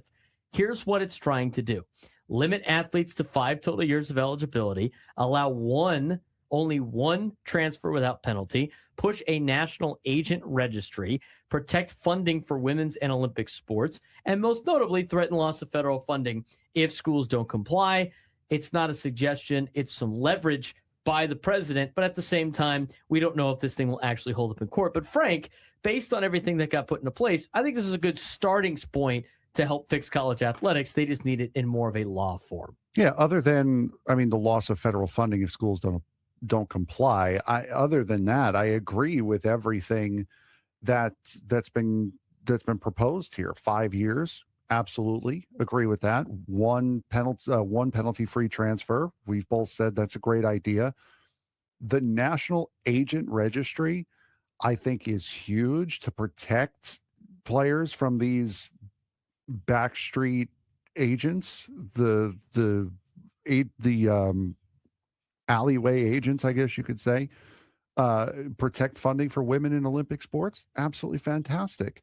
So it's going in the right direction for sure. I like all of it. And here's the other thing too, to counter you on the federal funding. You have to put in something extreme for schools that don't oblige. And so that's an extreme punishment. Unless you have another, what would your punishment be? You have to put something in. Otherwise, the schools are like, all right, go ahead. What are you going to do? Oh, fine us? Nice. We'll just write you a check. It needs to be something obscure that no school wants to touch. So I don't really mind that potentially, but by this order. But the reality of the situation is this is not holding up the court of law because it's not a law. It's just an executive order, which can obviously have a lot of holes poked into it. Mm-hmm. And until the Congress gets together and passes an act that really gives the NCAA antitrust law exemption, you're going to be in the middle of this every single time in a courtroom. Yeah, for sure. And now legal experts are already saying that this is likely going to get blown up in court. And the reason why is because ever since the NCAA versus Alston decision back in 2021 that you mentioned earlier, the NCAA has been fighting a losing battle trying to control athletic compensation and movement. Courts have consistently sided with the athletes. And now it's becoming a fight of, can the government succeed where the NCAA has failed, or is this just more noise in a system that is already spiraled out of control? The only thing that really needs to be they need to have something that courts can go to and be like, these are the rules, yes, these are what you have to follow. And until that gets put into place, it doesn't really matter what they come up with because, they're not going to win any antitrust laws because, sports and business and labor laws don't coexist because you're trying to make leagues very competitive. That's why all these leagues have some form of antitrust law exemption to make the leagues competitive. But what does this really mean for college sports? Well, college sports right now is operating like free agency on steroids. Athletes are transferring every year. Schools essentially bidding for players via NIL collectives, eligibility rules being challenged constantly. This executive order is trying to bring structure back to chaos. And honestly, some of these ideas do make sense. A 5-year cap, it's very reasonable. Limiting transfers, stabilized rosters, agent regulation. That is long overdue in college athletics. But the problem is you can't fix a billion-dollar industry with a temporary executive order. That's like putting duct tape on a cracked dam. They need actual laws. Yeah, exactly. And the 5-year cap really hasn't been an issue until COVID happened. And we had these eligibility issues from that. So that was never really an issue. The transfers is a product of NIL. That's where the big change has become. And the agent regulation is very much the same. It's a product of NIL. So these are all very, very recent problems. It's not like these have been systemic problems that have plagued the NCAA for years. These are all brand new issues that are cropping up because of NIL and because of the questionable loss of eligibility due to COVID. And right now we're stuck kind of in the middle area. I mean, lawmakers are split on whether athletes should be employees. Bills, all like the SCORE Act, keep getting delayed. No unified direction at all. So we're stuck in the middle ground where players have more power than ever, schools have less control than ever, and nobody actually agrees on the rules. And it's not. He's very kind about letting me sleep for that extra little bit of time. You should be eating wings during that portion. Side stream about just Frank eating wings. They had all the flavors today. Good. I had the lemon pepper. Lemon pepper was pretty money. Nice. Lemon pepper was pretty money. If you missed any of the Epic Padres Roundtable presented by Epic Wings, it is on YouTube and wherever you get your podcasts. Tune in. It's a good time. Mark Grant, Mudcat, was our guest. Mud's great. You guys doing guests every single week or... Maybe. That was a genuine question. That Maybe. wasn't I don't know if I can say it or not. I don't know. I was going to say that was not me trying to lead you into something you weren't allowed to say. I was genuinely You're going to have to go see Adam after the question. show. Nice, buddy. Way to let the cat out of the bag. To be fair. To be fair. To be fair. To be fair. To be fair. To be fair. To be fair, you're starting to like figure it out, which is good. Yeah, I think that might be the case. Maybe. I think we're going to have a couple more. Maybe. Who knows? Maybe not. Because it was Darnay last week. It's Mark Grant this week. Was Mark Grant this week. It's already happened. Mud's funny. Yeah, he is. The draft we did today was great. It was because sometimes we do the Epic Roundtable, Epic Padres Roundtable presented by Epic Wings. Sometimes we do the draft. And the draft today was picking your favorite Mudism on the broadcast. The Fletch, Wood said the Fletch references. That's phenomenal. I love the Fletch. That's like our biggest part of the deal. Mm-hmm. Mud listens to the show. I should have asked him about his take on us using the Fletch foul. I totally blanked on that. I don't think anybody realizes that we have Fletch references on our show. That's a foul on everybody else. He draws the foul. There it is. It's all ball bearings these days. I dropped the Buenos Dias Puppet Taco on the Epic Roundtable, Epic Padres Roundtable presented by Epic Wings. And Mark immediately started to die laughing. And he only he heard me. Because when we're over there, like we can't hear each other aside from like just sitting there. It's not like a production where you can hear all the mic pickups. I just kind of whispered it into the mic, and Mark just looks at me like, got it. I'll have his Bloody Mary, a steak sandwich, and a steak sandwich. So good. Let's get to today's Midday Sports Standoff. Welcome to Midday Sports Standoff on the Braden Surprenant Show. I can't believe what I'm seeing right now. The ultimate head-to-head battle where sports knowledge and quick thinking collide. No, it's no good. Are you kidding me? Contestants will go toe-to-toe with Braden in a sports trivia deal where every correct answer brings them closer to victory. Down the sideline! Wow! Unbelievable! But 3 strikes and it's game over. This is not Detroit, man. This is the Super Bowl. Can you outsmart Braden? The Midday Sports Standoff starts now. All right, what do we got? We have Ronnie in El Cajon today. Ronnie, how you doing today, bud? What's up, Ronnie? Doing good. How you guys doing? Good. So as we said at the top of the hour, our topic for today, there are 10 teams in Major League Baseball that have an active payroll under $100 million. Hang on a second. Does that mean like guys on the injured list aren't counting? Yes. Active payroll. Oh my God. They're all, there's not going to be too many surprises here. Okay. Ronnie, you have the first guess here. Let's go Marlins. The Marlins have the 28th highest active payroll at $51.7 million. So that'd be the second lowest? Third lowest. Third lowest. Curry Number 8 on the list. Yeah. How much is their payroll? 50 what? $51.7 million. Against Their the active payroll.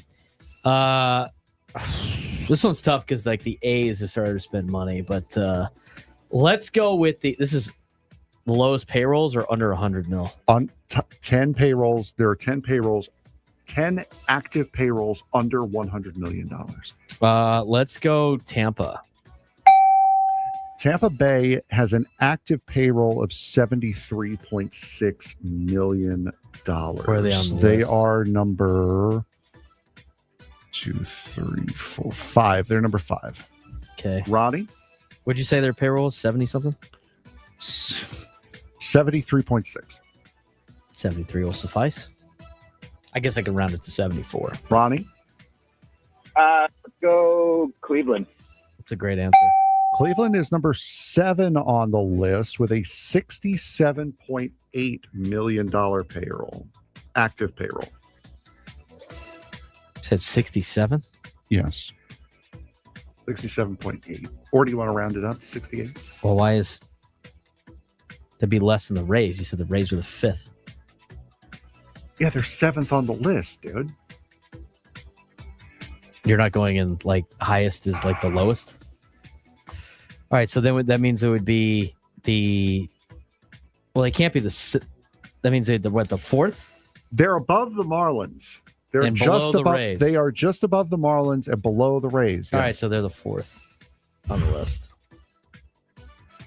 All right.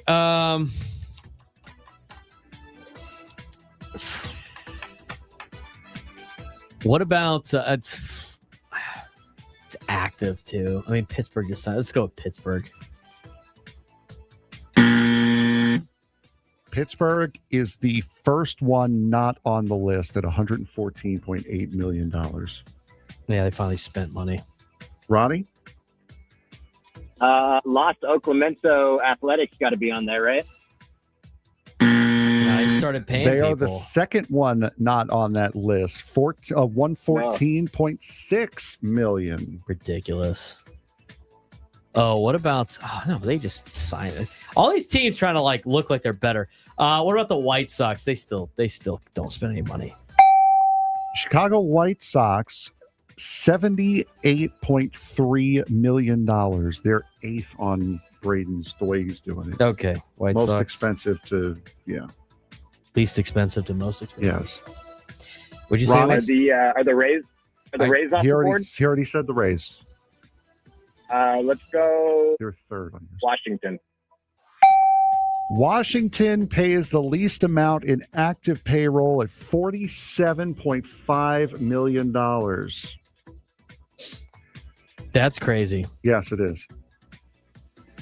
That is beyond. Oh, you know what? What about? Might be cutting it close. What about St. Louis?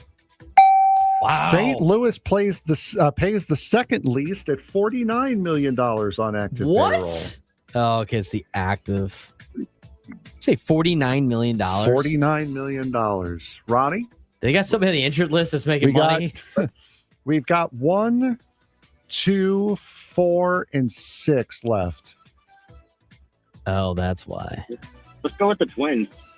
That's probably a good one. The Twins are number 6. They are at $70.2 million. All right, so we have Nationals, Cardinals, Marlins, Guardians, Rays, Twins, White Sox. We're missing 3 teams, correct? Yes, we're missing 1, 2, and 4. 1. Oh, okay. So we're missing 10, 9, and 7. Yeah, fine. Yes. However you want to do it. Yes. I want to do it. Okay. Let's think about this for a second.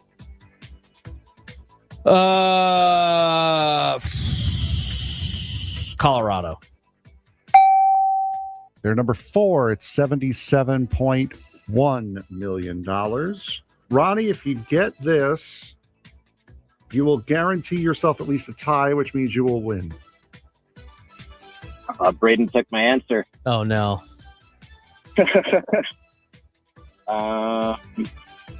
The active one is the active part makes it a wrinkle. You guys are way What about the Brewers? The Milwaukee Brewers are number one on the list at $89.2 million. 9? Yeah. All right. Let me just get a guess out there then.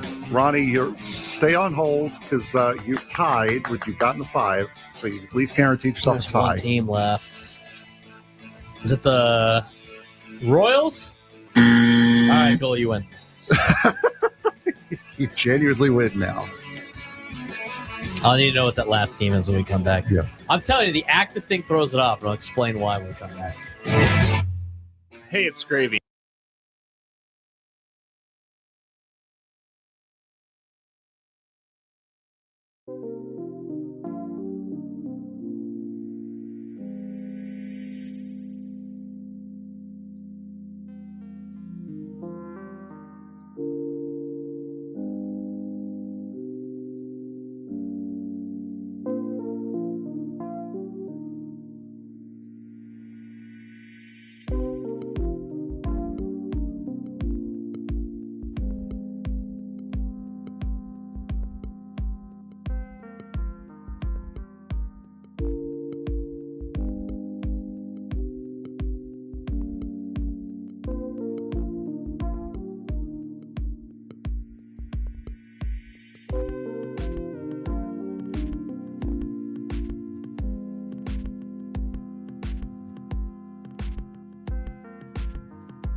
Final hour of the Braden Surprenant Show, broadcasting live from the Bill House Studios. We know how. He's Frank Marchese. I'm Braden Surprenant, live and local each every day from 10 to 2 on San Diego's Urban Sports Station, 97.3. The Fan. We saw the announcement of the City Connects come out earlier today. They look great. Love the new City Connects with the Padres. They will be donning those tomorrow for Game 2 of what is about to be a 4-game series with the Colorado Rockies. Colorado Rockies have been a thorn in the Padres side for most years in existence. And joining us now on the SDCCU Fan Hotline, it's not Big Bank Banking, it's better, is the Colorado Rockies play-by-play broadcaster Drew Goodman, who's in town with the Rockies for the next 4 days and will be helping us preview the series against Colorado. Drew, what's going on? How's your Thursday going? It's going well. How you doing? I'm doing well. Padres sit at 6-6 on a little bit of a comeback of a road trip. Rockies got to be feeling good too after sweeping the Houston Astros. So far in 12 games, how would you describe for us what the Colorado Rockies have been? Well, there's a new vibe. I think anybody who follows baseball knows the Rockies have been in a bad place the last few years. Last year, historically bad, losing 119 games. Complete change in the front office and numerous changes on the coaching staff. Warren Schaefer had the interim tag removed after he took over for a guy who's now working back in San Diego, Buddy Black, who everybody adores, but the Rockies made a change in May last year, and now Warren Schaefer again is the full-time guy. But it begins in the front office. Paul DePodesta was hired by Walker Monfort and his father, Dick Monfort, and then he hired Josh Burns, who obviously has ties to San Diego, and a number of others. And as I said a moment ago, the vibe, the energy, the excitement was real and palpable throughout spring training. Now, having said that, I think everybody understands you don't go from 119 losses to 100 wins. So it's a process, but how they're going about their business and playing the game and the energy and excitement with that has been a carryover from spring training. So it's been fun to watch, and it's been fun to see them get results over the last several days. Doing a really good job, definitely, against the Houston Astros. I mean, kind of a clunker on their opening day at Coors Field. But the real thing is, everybody always talks about the Rockies and their offense. And, when it comes to Hall of Fame votes, I think people, poorly misrepresent what it takes to hit in the major league level and kind of bash the numbers of the Rockies, who always seem to have really good hitting teams. But right now, Drew, the pitching staff has looked really good in the first couple of rounds through the rotation, as well as the bullpen. What's been the secret to the success early? I know small sample size, but the pitching staff's got off to a really good start. Pitching has been really good, and I think one of the things that the Rockies under Paul DePodesta and Josh Burns endeavored to do was bring in some veteran guys. And most pitchers are not raising their hand to come to Colorado and pitch. You're not going to get frontline free agents to come here unless you grossly overpay. And so you have to develop them, whether it's through the North American draft or through Latin America, or make trades. And the Rockies did come up with some veteran guys. Michael Lorenzen, who was very good yesterday, Jose Quintana, who's going to be fine. He's on the injured list right now. And Tomo Sugano, who was a celebrated pitcher in Japan, 1 year in Major League Baseball last year, good early, rough second half with the Baltimore Orioles. So those three joined Kyle Freeland and some young talent in a guy you'll probably see tonight in a bulk inning role in Chase Dollander.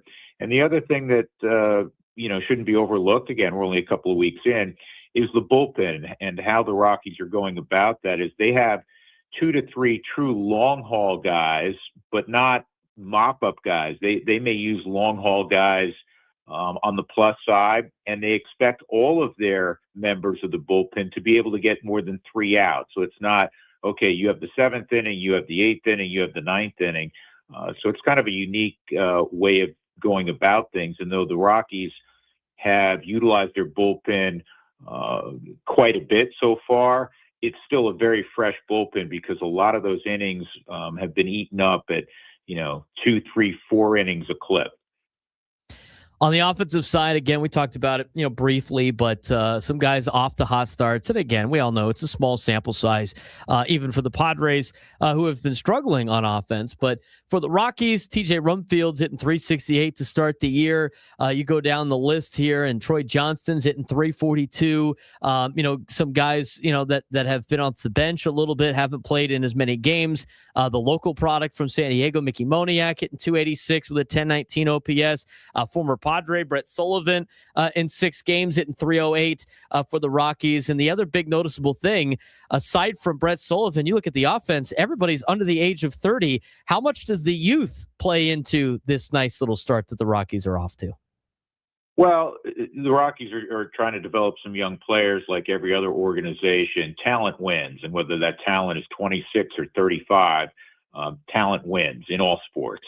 I will address, because it's always a hot button topic, something that you mentioned earlier, and I know you don't necessarily subscribe to this based on what you said, but it's really become lazy for people to look at Larry Walker's numbers, Todd Helton's numbers, Nolan Arenado's numbers, and just dismiss them as well. They're inflated by Coors Field.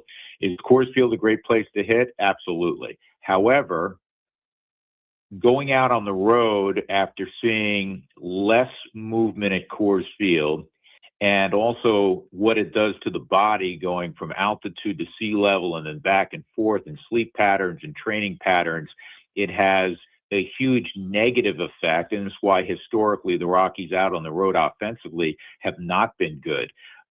So again, I really, and I'm not suggesting you are, but that national narrative, oh, well, big deal. A guy, he hit .330 at Coors Field. Hey, I could go hit .330 at Coors Field. I mean, it honestly, it's so tired that it does frustrate people who are associated, like myself, with the club. The Rockies, interestingly, did not get off to a great start offensively. A lot of those numbers, with the exception of Rumfield, have come over the last several days. Mickey Moniak was on the injured list to start. Having him back is huge. He's coming off a 24-homer season. I think that they are going to be a team that has to run like they've done. They're among the league leaders in stolen bases. They're going to have to, at times play small ball, be aggressive in taking the extra bag, because they're not built like, the Yankees or the Dodgers, who can sit back and wait for the 3-run home run. There's some guys who will hit some homers, Hunter Goodman, but by and large, that offense is going to have to take advantage of, opportunities when they present themselves, because it's not yet a big formidable home run type of lineup. Yeah, I don't hear anybody, Drew, talk about the inflated numbers of playing at the other ballparks that are hitter friendly, like the Great American Bandbox over there in Cincinnati. Nobody really talks about that. Well, how about, if I could interject really quickly, how about right field at Yankee Stadium for a left-handed hitter? That's a joke. It's an absolute joke. I'm on board with you, Drew. I was tired of hearing those narratives all the time that, it's just, they're inflated numbers at Coors Field. When they got to go on the road and play half their games in other places, and playing at high altitude is different. And, I think people could say the same thing about pitching in San Diego. I mean, pitching at sea level. There's a lot of guys that have had a lot of great career bounce backs in San Diego because the ball dies at the warning track. So, ballpark factors are what they are. I think that's why they have a lot of extra analytics involved as well. To go into another story, and it's sad because, he played here at the University of San Diego. He got off to a great, start to his career, and, his health is obviously more important than anything else. The Chris Bryant situation in Colorado, I mean, it's tough. That the first interview that he did with the media at spring training was hard to watch for, about a guy that has just been, struggling with health. But what has been the message from Colorado and kind of the support? Obviously, from a contract perspective, it hurts. You're worried more about the individual than anything else. But the Chris Bryant story is one that's very difficult to share. Well, nobody wants to be hurt. Nobody wants to be hurt from a chronic standpoint. And Chris Bryant, first and foremost, is a really good guy. He's a good human. He's very nice guy. He's had at least the first part of his career was transcendent in certain ways because of who he was doing it for with the Cubs and that historic World Championship. He was Rookie of the Year, and then he was MVP. With the Rockies, unfortunately, probably a decline a little bit in skill set as he got older, and then the back issue. And so he's not played very much over the last 4 years, and the numbers when he did play, unfortunately, were not good. Chris met with the media very early in spring training this year, and then he went back to Las Vegas, where he has remained to, continue to, just get his back right now, I think, in the place where, as he said, he can pick up his kids. So in terms of the baseball perspective, that's nowhere on the horizon. And quite frankly, I don't know if it ever will be, which is, sad on one end, but from the club standpoint, obviously they've had to move forward. Yeah, very, obviously tough situation for Colorado in that particular sense. We're talking with Drew Goodman, the play-by-play man of the Colorado Rockies, getting you a preview of Padres and Rockies coming up this weekend, starting tonight at Petco Park. What is the overall message for the team and the organization as they, the division is tough for all teams that are not named the Los Angeles Dodgers. The Padres have spent a lot of money, obviously, to try to hang with LA. The Diamondbacks have invested money now. San Francisco is in a transition point of new manager. They're trying to spend money. It's very tough for the National League West. Obviously, the Rockies now with the new management and everything are starting from a different platform. But what has been their plan in place here, in competing in the National League West, considering their circumstances of now starting at the beginning? I think first and foremost, also they want to take care of their house and not worry about what the Dodgers have done or the Padres or the Diamondbacks or the San Francisco Giants. It's a big hill to climb, going back to what we chatted about earlier when you've lost 119 games and 100 plus 3 consecutive years. But this is a completely new regime. So they're not looking backwards, they're looking forward. And you constantly want to improve your talent pool, not only at the big league level, but starting at the lower levels of the minor league, and be teaching and sharing the same philosophies from, the Dominican Summer League on through low A, high A, double A, and triple A onto the big leagues. So I think that is one of the main, not only talking points, but it's also one of the main objectives of this new regime. And then it's like every other organization. How can you get, better talent, through trades, through the draft, through signings in Latin America, as we talked about. And I think that is the primary focus, as opposed to looking at, look what the Padres just did, or look, who the Dodgers were able to sign. Last thing for you, and we kind of briefly talked about at the beginning, but, starting pitching's off to a good start. I'm sure we'll see a handful of them this weekend, and you always do in the 4-game series. And you mentioned how difficult it is for the Rockies to try to acquire pitching. Has that, with this new regime, has that philosophy changed in how they want to do that? In your perspective, what type of pitchers have had the most success in a Rockies uniform? Obviously, it's great to have a local kid and Kyle Freeland pitch for your team as well at the top of that rotation. But, for just a perspective, like in San Diego, the best type of hitters that do well in a very pitcher-friendly ballpark are guys that hit gap to gap. In your experience watching this club for as long as you have now, what are some of the guys what type of qualities do the pitchers have that usually have the most success in Colorado? Well, you have to have talent. I mean, that goes without saying. I always go back to that, whatever sport you're talking about, whatever coach we celebrate.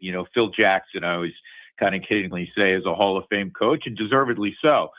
But he also, had Shaq and Kobe in L.A., and in Chicago he had Michael, and he had Scottie Pippen, he had Tony Kukoc. Guess what? You're supposed to win. And again, that's not a slight on Phil Jackson as I veer off path here for a moment. But with pitching number one, you have to have talent. So the more talent you have, I think you have a chance to be successful even at Coors Field. Are you ever going to win an ERA title pitching half your games at altitude? Probably not. But we've seen great years going back to 2010. Ubaldo Jimenez was one of the best pitchers in baseball and had one of the great first halves in the history of the game, not just for a Rocky, but if you look at his first half, I think he was 15-1 with a super low ERA. Kyle Freeland was fourth in the Cy Young in 2018. You have to have toughness as well. And then one of the things that they're preaching, and one of the reasons they went out and got a Michael Lorenzen who wanted to be in Colorado, interestingly, and a Sagano, is that they have 6-7 different pitches, and they really believe this new, staff, if you will, under Alon Leishman, the new pitching coach, is diverse arsenals and diverse offerings in every count, coupled with that toughness that I mentioned earlier. And so far, again, small sample size, but their bullpen has a sub-3 ERA, and they've, gotten, really nice contributions by and large from some of those new guys. Should be a fun series this weekend. Both teams are 6-6. Always have really good division battles between the Padres and the Rockies. Drew, we really appreciate your time today. I know you're getting ready for a broadcast tonight, but look forward to talking to you again. Enjoy your stay in San Diego. I appreciate that anytime, and enjoy the series as well. Drew Goodman, play-by-play man for the Colorado Rockies, joining us on the Braden Surprenant Show. This is a Rockies team that's, trying to find guys that want to pitch here in Colorado is tough. It's tough for the Rockies, but I'm not. You can't sit there and cry for your opponent. Obviously, just like Drew Goodman said, they're not going to worry about the Dodgers or the Padres, the Diamondbacks or the Giants. But they are now starting from ground zero of building the franchise up. And there's a lot of interesting things that Drew had to say about the direction of the Colorado Rockies, Frank. Yeah, no, it was great to hear. And also hearing that perspective of him pointing out that it's not just it's a great hitter's park. Anyone can do it at Coors Field. You could tell he's tired of hearing that. I'm tired of hearing about that. That was like literally anytime I hear that, I roll my eyes. They still have to hit the ball. I think you still have to do the action. You still have to do the thing. Nobody complains about the Reds hitters or any lefty that plays at Yankee Stadium. I do. But anyway, it's very nice to hear that perspective, because that's something that you don't think about a lot. And even I didn't think about it up until that point. I mean, you hear about it and you see it when players go to Denver to play the Broncos, how there's oxygen tanks and all that stuff for the linemen up there. You don't think about that kind of thing, that kind of effect on a baseball player. So yeah, it's completely, it's understandable how that impact works on the Rockies. It's not just a very, very difficult place to pitch. It's a difficult place to be a professional athlete, period, up in Denver. I've been trying to get somebody that's willingly wanting to sign up for that. Yeah. Is very difficult, especially, people, athletes are proud. They don't want to just go up there and have a 4-point-something ERA and just be like, oh, throw it out. If you're going to, but that's the other thing too, that I don't like about the Rockies conversation, and we got to take a break, but the Rockies conversation of like, oh, let's throw out the offensive numbers, but they never go like, oh, throw out the pitching numbers. It's like, you can't have it both ways. You got to pick one if that's the case. 833-288-0973, 833-288-0973. Still got a lot to get to today on the show. When we come back, a deeper dive into the 12 games that the Padres have played. What has stood out? Areas of concern, areas of optimism. We'll talk about that next on the Braden Surprenant Show, San Diego's #1 sports station, 97.3 The Fan. San Diego FC hit their first real bump of the season, and it's starting to look like more than just a bump. 3-0 loss to the San Jose Earthquake, and honestly, it wasn't even that close. 3 first-half goals, a red card, and a game that was basically over before halftime. But here's the crazy part. San Diego actually had more possession and completed nearly 200 more passes than the San Jose Earthquake. So what's the problem? Simple. Mistakes and discipline. This team now has 5 red cards in their last 5 matches. That's not getting bad luck. That's starting to be a pattern. They're controlling games, but they're not controlling moments. And in soccer, that's everything. The talent is there for San Diego FC. The system is there. But if San Diego FC wants to be a real contender, they have to clean this up fast, because right now they're not losing because they're outmatched. They're losing because they're beating themselves. There's some of the biggest takeaways from San Diego FC from over the weekend. And the things have officially taken a turn for SDFC. And unfortunately, not in the best of lights. For the first time this 2026 MLS season, San Diego lost, and it wasn't even that particularly close. 3-0 defeat to the San Jose Earthquake snapped their unbeaten start and exposed some growing concerns. San Jose struck early and often. Nico Sakiris scored in the 13th minute off a turnover. They added a second from a penalty spot after a red card on Mono Dua, and Preston Judd made it 3-0 just before halftime. That was pretty much all she wrote on Saturday over the weekend, Frank. Yeah, and what makes this loss even more frustrating is that San Diego actually controlled the game. If you look at it on paper, 56% possession, great. That's in line with what San Diego FC does. 547 passes completed compared to San Jose's 370. That's normal for San Diego FC, and none of it mattered. It was the classic case of possession without purpose, controlling the ball, but making costly mistakes in dangerous areas. And at this level, it may not be some of the top flight European leagues, but mistakes are mistakes, and they are going to get punished no matter what level you're at. There's not a lot of times, Frank, where 56% of the possession you lose when you have 547 passes completed to San Jose's 370. I mean, those are some pretty crazy stats in a 3-0 game that does not favor you. The bigger issue, though, is discipline and defense. I mean, this is where the conversation really starts. San Diego FC has now 5 red cards in their last 5 matches across all competition, 3 straight MLS matches without a win, and multiple games giving up early or late goals. We're not seeing bad luck right now. This is starting to be, for a team that wants to be a contender, discipline is becoming a very serious issue for a very young back line. Yeah, and we saw this team last year. New coach, new system, the way he implemented it, a complete clean slate. Now you're going into this season with mostly the same players, same coach, same system, and you're getting 2 completely different results out of this. And the discipline for me is the one that's the most concerning. 5 red cards in your last 5 matches. That ain't good, because now you're going to lose Manu Dua for this next upcoming match, because with a red card comes a suspension for the next match. That is not good. You have to have these guys here. We did not see this as a big problem for San Diego FC last year. And a lot of the guys that we're seeing now play on that back line were here last year. They know this system. They know what is expected out of them, and they know what Mikey Varas is trying to get across. And it's just completely unraveled on them for whatever reason. This was the youngest defensive lineup in MLS history with an average age under 20, which is exciting long-term. But right now, it is definitely showing with a lot of the mistakes that San Diego FC is making, on top of the fact that, again, the red cards are inexcusable.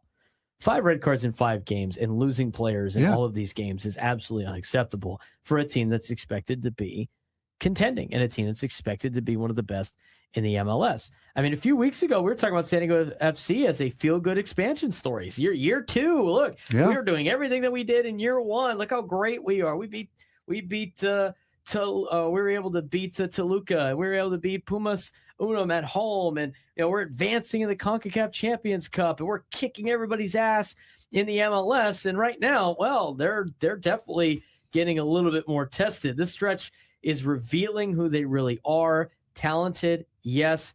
Dangerous going forward, yes. But inconsistent, undisciplined, and still learning how to win. And you got what you wanted. You got a break. They're coming off an international break here, and the problems did not change. They didn't look any different from what they did going in.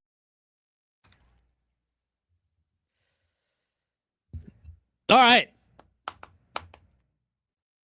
Frank Marchese, Braden Surprenant Show, broadcasting live for the Bill House Studios. We know how. We're giving you and a guest a chance to go away with Weezer on their Weezer The Gathering tour. Do you like the pause on that one? Yes. We're asking you to go away. Just go away. Do us all a favor. You and a guest of your choice to just go away. Oh, no. Viewership on YouTube just plummeted. They're like, all right, fine. See ya. Like, it just disrespected by the local midday host. Are you kidding me? Come on. All right, back to this. Time to go back. We're giving you and a guest a chance to, quote, go away with Weezer on their Weezer The Gathering tour. Get hooked up with flights, a 2-night hotel stay, a pair of tickets to see Weezer, plus a meet and greet with the band and a signed set list, thanks to Live Nation and Crush Music. And all you have to do to enter is listen to us on the Odyssey app. Download the free app, create your account, favorite our station, and listen for an hour to get your daily entry, and then come back each day for another chance to win. This is a national contest. There you go. Nate Taylor in the YouTube chat. Get out of here. Get out of here. Boy, here it is. Frank Watkins in the chats. Goodbye, everybody. Braden made it clear he does not want me here anymore, so I must leave. No, Frank, please stay. All right. Padres sit at 6-6 of the first 12 games of the 2026 season. Having cycled through every starter through the rotation twice and giving every position player at least 8 at-bats and every pitcher at least 2 appearances.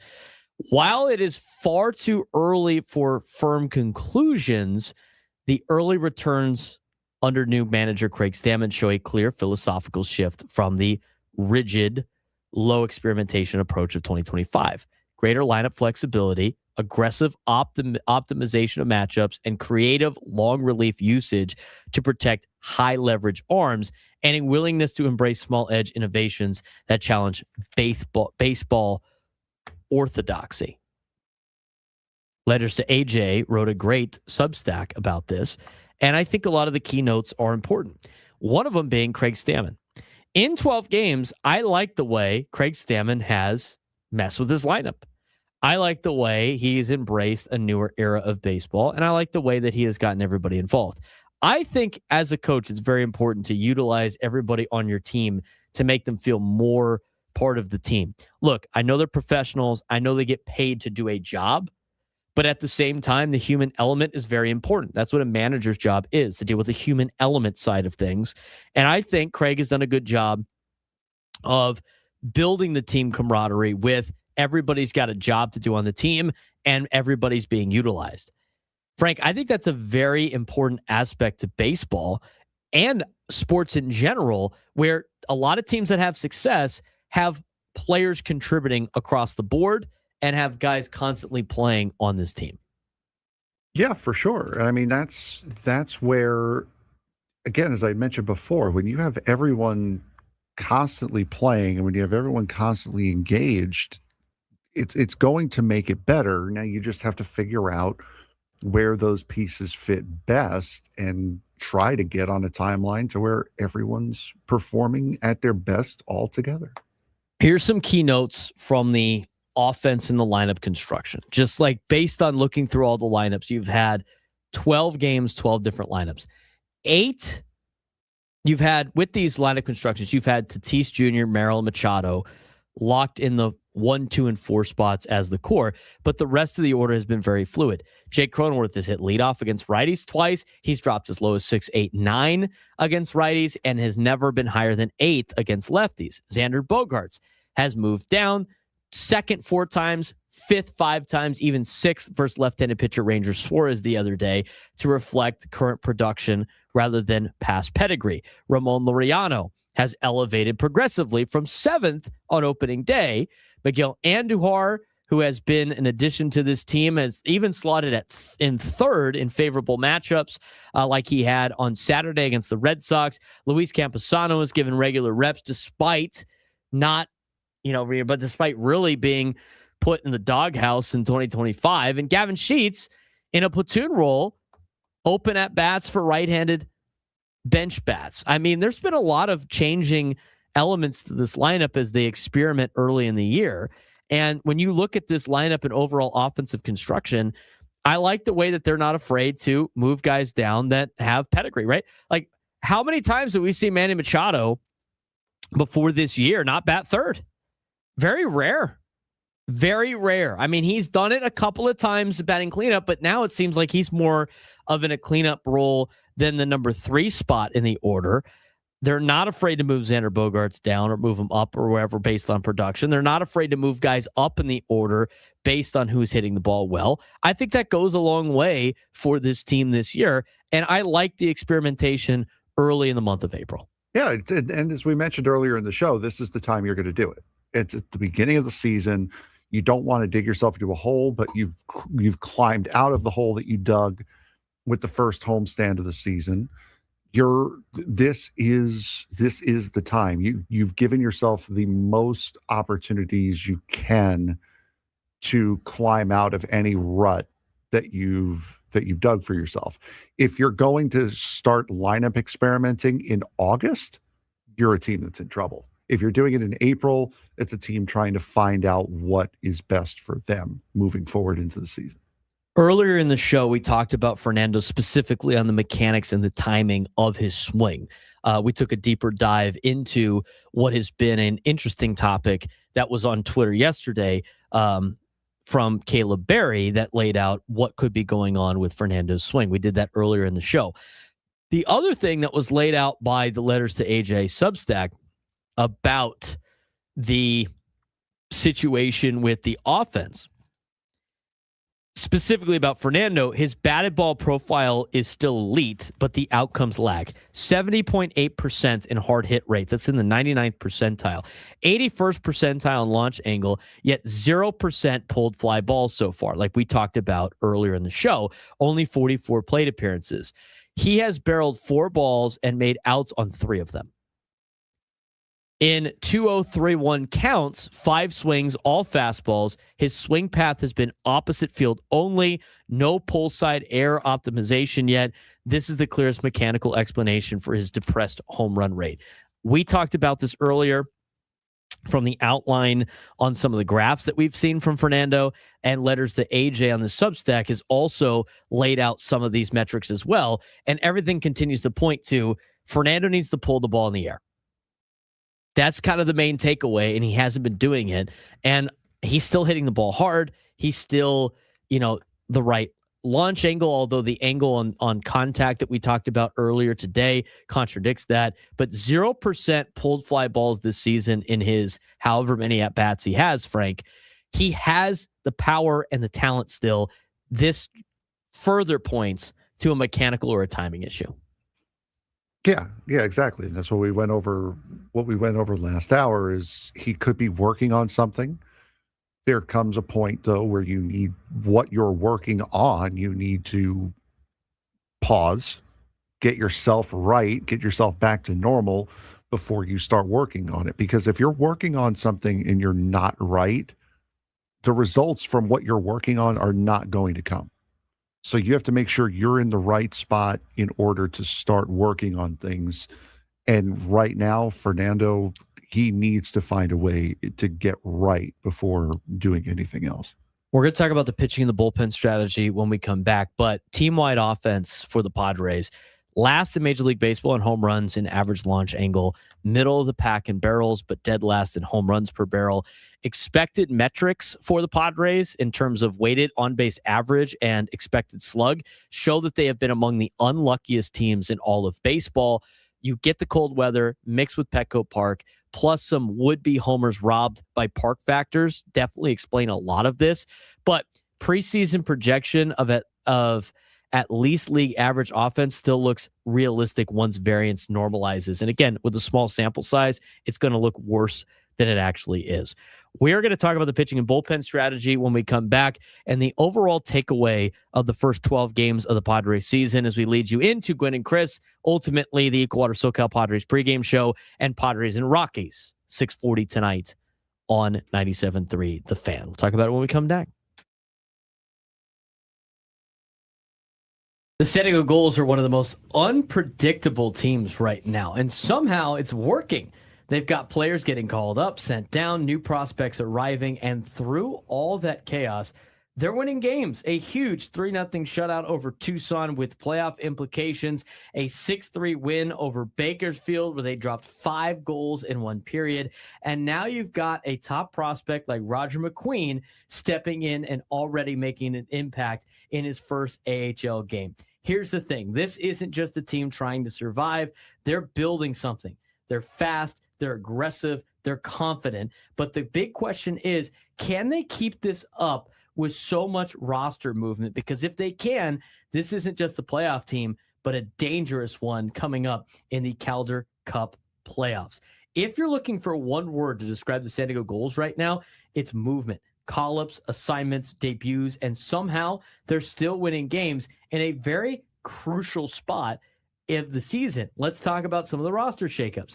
Nathan Gauthier gets recalled, makes his NHL debut with the Anaheim Ducks, then gets sent back down to the Gulls. Tyson Hines earns a call-up, and the Gulls add serious young talent with Roger McQueen plus international prospects like Damian Clara and Lucas Peterson. That's a lot of change in a very short amount of time for a hockey team, Frank. Yeah, absolutely. And for a guy like Roger McQueen, who, by the way, let's give a foul to the San Diego Gulls. How is this guy not number 95? Is it retired or something? No, it's not. I think only Willie O'Ree's number is retired. Yeah, it is. And you give this kid number 26. Did no one in the Gulls merchandise department say, think of how much money we are going to make off of this kid's jersey? I would buy a McQueen 95 jersey. Yes. The Gulls? Are you kidding me? I would. He picked 95 for when he was doing his photos with the Ducks. Is that what he's going to wear when he gets called up as 95 with Anaheim? I mean, that's might as well keep it the same, man. Exactly. May as well. I mean, but for this team, it's great for them to get Nathan Gauthier back, one of their big name players. Tyson Hines, good luck in Anaheim. Hopefully we don't see you again. And now you get these young international players that are coming in, such as Damian Clara and Lucas Peterson, to really help this team down the stretch, give this team some new life, a little bit of new legs, a new perspective going down into the stretch run of this season. And on the ice, they've been lights out over the weekend. They were great. Yes. Despite all of that movement, the Gulls are producing. 3-0 shutout, a win over the Tucson Roadrunners, 6-3 win over the Bakersfield Condors. And that Tucson win, it's massive. That's the game that had playoff implications, and San Diego delivered. Callie Klang had 27 saves in his shutouts, strong defensive structure out of the Gulls, scoring first, which has been key all year. They now have a 3-point cushion for that final playoff spot as they try to climb the leaderboard a little bit more. Yeah, absolutely. And going back, let's talk about the new faces and making an immediate impact. Roger McQueen, first AHL game, already has a point. He's a 6'6", elite skating, high draft pedigree. This is a guy who could quickly become a problem for opponents. And then there's Damian Clara, fresh off a trip to the Olympics where he led all goaltenders in saves in the Olympics, not just in one round, but throughout the tournament, led all goaltenders in saves. And this isn't just roster depth. This is a high-end pipeline of talent that is arriving to San Diego and eventually to Anaheim in real time to help the Gulls for this playoff push. And what's trending up right now is their offense and their identity. I mean, the identity has become clear. The team is fast, they're aggressive, they're resilient. They dropped 5 goals in a single period against Bakersfield, one of their best offensive stretches all season. Justin Bailey now leads the team with 22 goals. Sasha Pastajov still driving the offense with 50-plus points. Ryan Carpenter anchoring the power play, and maybe most importantly, this team believes that they're never out of a game. Yeah, exactly. And the goaltending is what's really been doing it for them. Callie Klang stepping up in big moments consistently. A lot of depth scoring, production on multiple lines, which is huge, especially down the stretch of a playoff season. Special teams, power play, and penalty kill now both delivering. Remember, when we started doing these updates at the beginning of the year, it was the penalty kill that was really hurting San Diego, and they've completely turned that around. And when they score first, they're 21-6-5-2. So this is a team that knows how to close once they get the lead.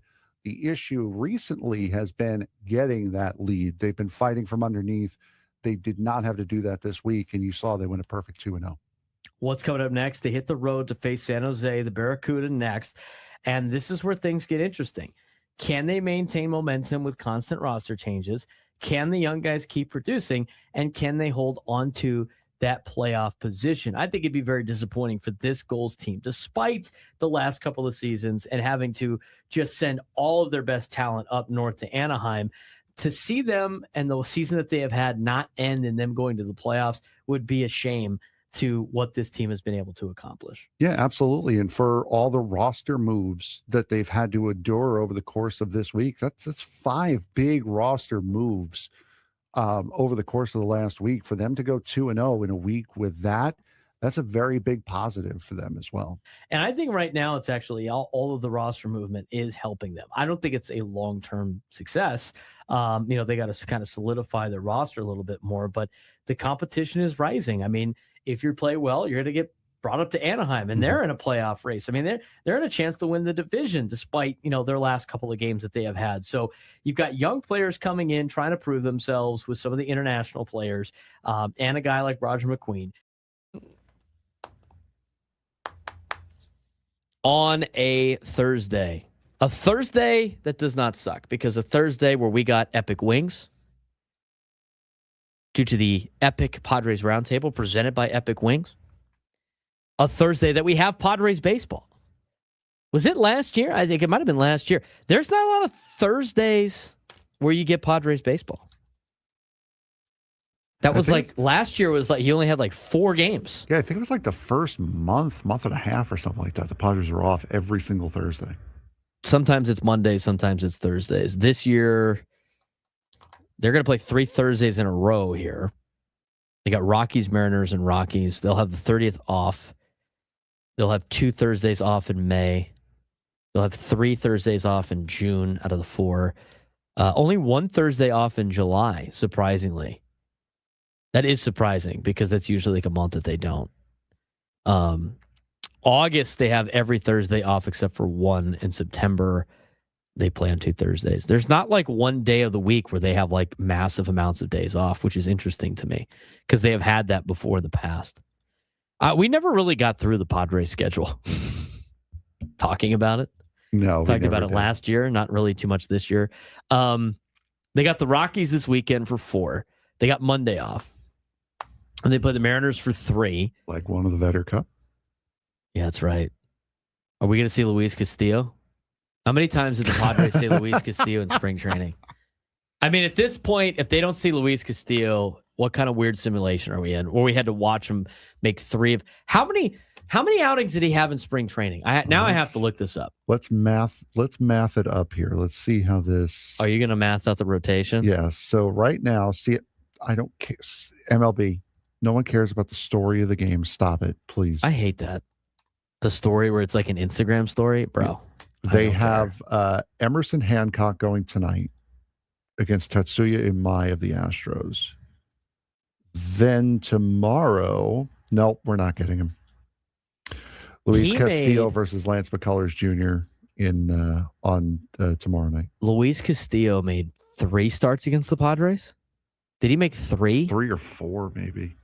Well, I got to look at this, see if I can find the game logs of spring training, which is hard to do because, nobody really cares about spring training stats. But if I'm not mistaken, I think he made 3 starts against the Padres in spring training. Here, I'll take a look at that. But yeah, we're not getting him. Do you know how many starts he made in spring training, Frank? I know. I just looked it up. Okay. Do you know how many just regular starts he made in spring training? 5. He made 5. 3 of the 5 starts went against the Padres. And then you're telling me we don't even get to see him in the regular season? What's going on? Aside from the fact that those are like the 3 games that the Padres did like the most damage offensively were in those 3. I mean, Castillo had a rough spring training, it seemed like. I mean, if you look at it, though, he only had the one bad start. That was the first one. He went an inning and a third, 6 runs, 5 of them earned on 6 hits. But then the other 2, March 17th, 4 innings, 2 runs, 5 hits. And then March 23rd was 5 innings, 1 run on 4 hits. So it wasn't as bad as that first outing, but yeah, they faced him a bunch. They did. So that's a shame. Don't get to see Castillo. That's a shame. 3-game series in Anaheim. Not this weekend, but the following weekend. I'll be at the Friday game. You're going up there? You're not going for all 3? You got to take the coaster up there? No. Why not? I'm just going to leave here and drive on up. No, it's right. It's not like you're going from your house. No. Because you could theoretically take the train. I could. Train's great. Yeah, train's. Love taking the train up there. I'm surprised you're not taking the train, as a matter of fact. In fact, that should have been the first thing out of my mouth. It's like, why aren't you taking the train? See, there's this work thing that kind of gets in the way. What do you mean? You could take the train after work. Have you seen the train schedule from the coaster? I'm not going downtown to go. You could take it on Solana Beach. I may as well just drive. I'm just going to drive up there. Bro, Frank would steal the You train. have to stop everything when a train rolls by. You're not going to take the train up. I don't have to stop everything. Stop it. Excuse me? We were late getting equipment set up one time. No, we were not. Because you had to watch the train. And I had to listen. We were not. I had to listen to Adam go like, I told you guys to make sure everything's in. No, we were not. Because BNSF tried to roll through. They did, but I did not stop I'm mad at BNSF, everything. by the way. You want to know why I'm mad at BNSF? Why now? Their CEO is a TCU Horned Frog. Why isn't she donating tons of money for our roster? I'm just saying. TCU's got the CEO of Nike right now, the CEO of Hyundai, and the CEO of BNSF. You would think we'd be able to maintain people in NIL. Why all of a sudden we don't want to pay? We don't want to pay athletes. We don't want to pay student athletes. Are you kidding me? Come on. CEO of these massive companies. Come on. We can't put one of our players on the side of a BNSF train. Can't have everything. Come on. We're going to watch the founder of Nike overspend to get their ass kicked by Big Ten schools, but I can't see the CEO of Nike donate money. Come on. Come on. What are we doing?